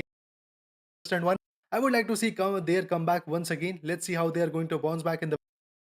Eventually, the last match was not into their favor, getting only 1 points in terms of, Yep. let's say, position. It was the situation for Team EXO. They are able to be in the, let's say, last few zones, but then eventually, I guess the aggression, the defending power of Team EXO, the comeback kings, which we call them, is something they are lacking on this day. Let's see how the fights are going to postulate because in the previous one, two, three, and three matches, they were unable to get even, let's say, 4 to 5 points in a single one. So let's see how they're going to postulate it and how the map of Miramar, the map where n number of variables play out, the map where you never know what is going to happen, then the map where you never know how the fights are going to postulate, where your vehicle is going to tumble, from where the sprays are going to be there. It's going to be interesting that how the fights will pan out and how Team EXO and teams like Team God, like teams like Team Soul will rack up the points because at this point, from hashtag 1 to hashtag 7, I don't have any clear idea which team is going to remain. Somewhere I would like to say this, that, you know the top position is the only position which can be challenged, because the second Okay. and the third position, I do believe, so the side of Team Soul, EXO and Celsius, only these three teams are going to be fighting it out. But ultimately, yeah, when it comes to the map of Miramar, rotations are going to be very, very crucial. Try to hold the center of the circle from the beginning itself is going to be helping few teams, only if they have the right kind of hard cover with the lesser blind spot area. In case they have a lot of blind spot, better not hold that hard cover. But ultimately, fourth or fifth circle, before the fourth or fifth circle, try to get into the circle, try to be the center of the circle. But when you're pushing in towards the fourth circle or the fifth circle, try to hold the corners, try to gatekeep people, and make sure that you clear off your back end, so that you can concentrate on the front end itself. I know it's going to be hard for us to say all these things, because everybody will be choosing to either go on the take advantage of the high grounds or probably the dunes. But ultimately, the team with the strongest crosshair has always come out successful in the map of Miramar. So this is the point where every team is going to be tested out in this pressure. The team with the best crosshair will be actually getting that winner chicken dinner for themselves. I mean, when we talk about the pressure at this moment, it's not only about the match. Teams at the top are trying their real best to get their leaderboard into the trying their real best to get the points into the perspective. But then eventually, if we talk about the teams which are at the bottom, teams like Chemin, teams like Velocity, teams like Team Mayavi, they are also trying their real best to contest the teams which are at the top, so that eventually they could maintain the gap. If they are trying to decimate Absolutely. the teams which are at hashtag 11 or 12, it's not going to bump a lot of position for them, because the teams Yep. which are at the top are going to remain on the top, just because the buffer is going to increase just match by match, match by match, and match by match. If you are able to contest those teams, then I guess the motivation will be there for you, the confidence will boost, and I guess the synergy will get tested once again, and I guess a gap will be minimized, and then there is a fighting chance for these teams which are at the bottom. So yeah, we want to see these bottom dwellers rising once again and going on the skyscrapers. Let's see what Yeah, happens. yeah. The only way for them to do is to make sure that the teams on the top actually gets killed in the beginning itself. Like the same fate of EXO should be expected towards the side of Team Soul and towards the side of Team EXO as well. So these two teams have to be taken down, and also Celsius also have to be. These are the names which has to go down. But the head-to-head battle is going to be going in against two of the strongest players we know, and I do believe that these two fellows know each other very, very well. But this time, Atanki is going to be the man which has the maximum number of finishes, because he's contributed 40% of his kills for the team, whereas on the other side, it's going to be Exo Snacks coming in. I do believe this man is actually giving information, being the eyes and ears for the team, trying to make sure that he survives and gives that ray of hope for the team itself. So only 24% of the contribution, but still 30 finishes. That comes up to say that the whole teamwork is coming in from the side of Team EXO. Whereas VLT, they're relying on Atanki to do the job, and that is why probably that is why they're not able to rake up some finish points for themselves. Oh, indeed, that could be the case at this point. But eventually, if I talk about the chicken dinner situation coming up, I guess led by Sensei is doing a great job at the moment. They have got some good points in terms of leaderboard, and in terms of the chicken, they have got five amazing one. But eventually, if I talk about Team Velocity, they have not even tasted a single one. At this point, I guess Team Velocity should rise up once again. They were very close to getting that victory in the match number 2 of day number 6 in the map of Miramar. They were this close to getting that victory, but then also they were decimated by a small mistakes. They tried to outspray Orangutan, but then eventually, I guess 20 to 30 bullets were sprayed down. Then after that, they just went on the reload, and that was something they were lacking. Just the moment when Daljit went on to the reload, he was picked off by the hands of OG Ash. So this is small mistakes. These small mistakes can let you down a lot, and I guess that is why Team Velocity has to do wonders in this match. Let's see how they're going to posture this fight. We believe in them. We believe in all of the teams which are trying to retaliate, because this is the best of the best you can get in the Indian gaming community. So let's see how Team Velocity will retaliate. They have shown their worth, and that is why I guess they were invited. Let's see how they are going to postulate this again. Yeah, absolutely. As I said, they are one of the champions of the previous tournaments, and that's why they were invited. As you said, every Indeed. team over here are champions who are playing it out for our country itself. So Yeah. let's not look down at anybody. But ultimately, few speculations is gonna sound like we are putting down somebody, but ultimately the respect for each and every player is gonna be pretty much equal. But all these things said and done, one thing which can actually boost the confidence of the side of Team VLT is this: that they have to understand from now on, let's just concentrating on winning each game rather than winning the tournament. So they have to take it very, very slow. They have to just think about they should feel like they're probably streaming, or they're having a fun time in a lobby, and take that pressure off their head. And when the time is right, they'll be able to bounce back against few teams. And I do believe that if such kind of a mindset is taken by most of the teams on the bottom, they'll be able to register 1 or 2 or 3 chicken dinner for themselves. And what in that course of time, what is going to happen? The teams on the top is going to get decimated, giving an opportunity for the teams in the middle to actually rake up some points and go on the top. So everything can get interesting if the teams in the bottom can actually pick up some dinners for themselves. I mean, it's a vice versa situation coming up right now. If the bottom goes, the middle will win right now, and eventually, if the bottom ones are getting decimated, the teams like which are on the top are getting some good points into their consideration. So yeah, Absolutely. let's see how the fights are going to postulate. Let's see how the battle is going to ignite, and I guess it's going to be the map of Miramar once again, where you never know how the fights are going to postulate. It's going to be an 8 into 8 map, exactly similar like the map of Erangel, but then map of Erangel is an island-based map, and eventually, if I talk about the map of Miramar, it's a landmass coming up for you in the southeastern corner. Well, we see that we have a water body coming up, but then Yep. eventually the fights are going to be interesting one to watch out. But before that, we have the player cam coming up. That's going to be Team NTT Gaming trying to rise up once again in the battle. Team Mayavi once again trying to retaliate, changing their posters, changing their retaliations, eventually in the map and eventually in the boot camp also. So let's see how the fights are going to pan out for this team, because this team is actually still remaining at the bottom. I guess they have to get a lot of points. But before that, we have the flight path coming up, Arka. Let's show them how the fights are going to be in it. Absolutely. Now, this flight path is something which is always a default one, or the flight path which all the teams will be expecting from the side of Impala, probably to a little bit of a northern side towards the side of Ladrillera. So we have to see how many teams are going to go in for an early jump towards the side of Porto, or any late jumps going towards the side of El Pozo and the side of Prison, because ultimately the center of this circle is what you would want to hold with the high ground advantage from the beginning, and the third or fourth circle can actually bless you with something much better as well. So all these things said and done, some early jump off coming in from the side of Team NTT. I can see the side of Team OGs is also going to the northern side, probably towards the side of Al Azhar.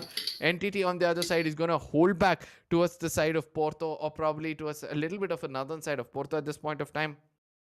VLT on the other side probably wants to go to the southern side of the map completely, push towards the side of Prison, come in late into the circle. Probably that is going to, boost their confidence a little bit. 8-bit on the other side towards the side of Los Leones with the side of Team EXO. So expectation for us when it comes to an early skirmish could be possible towards the side of Los Leones.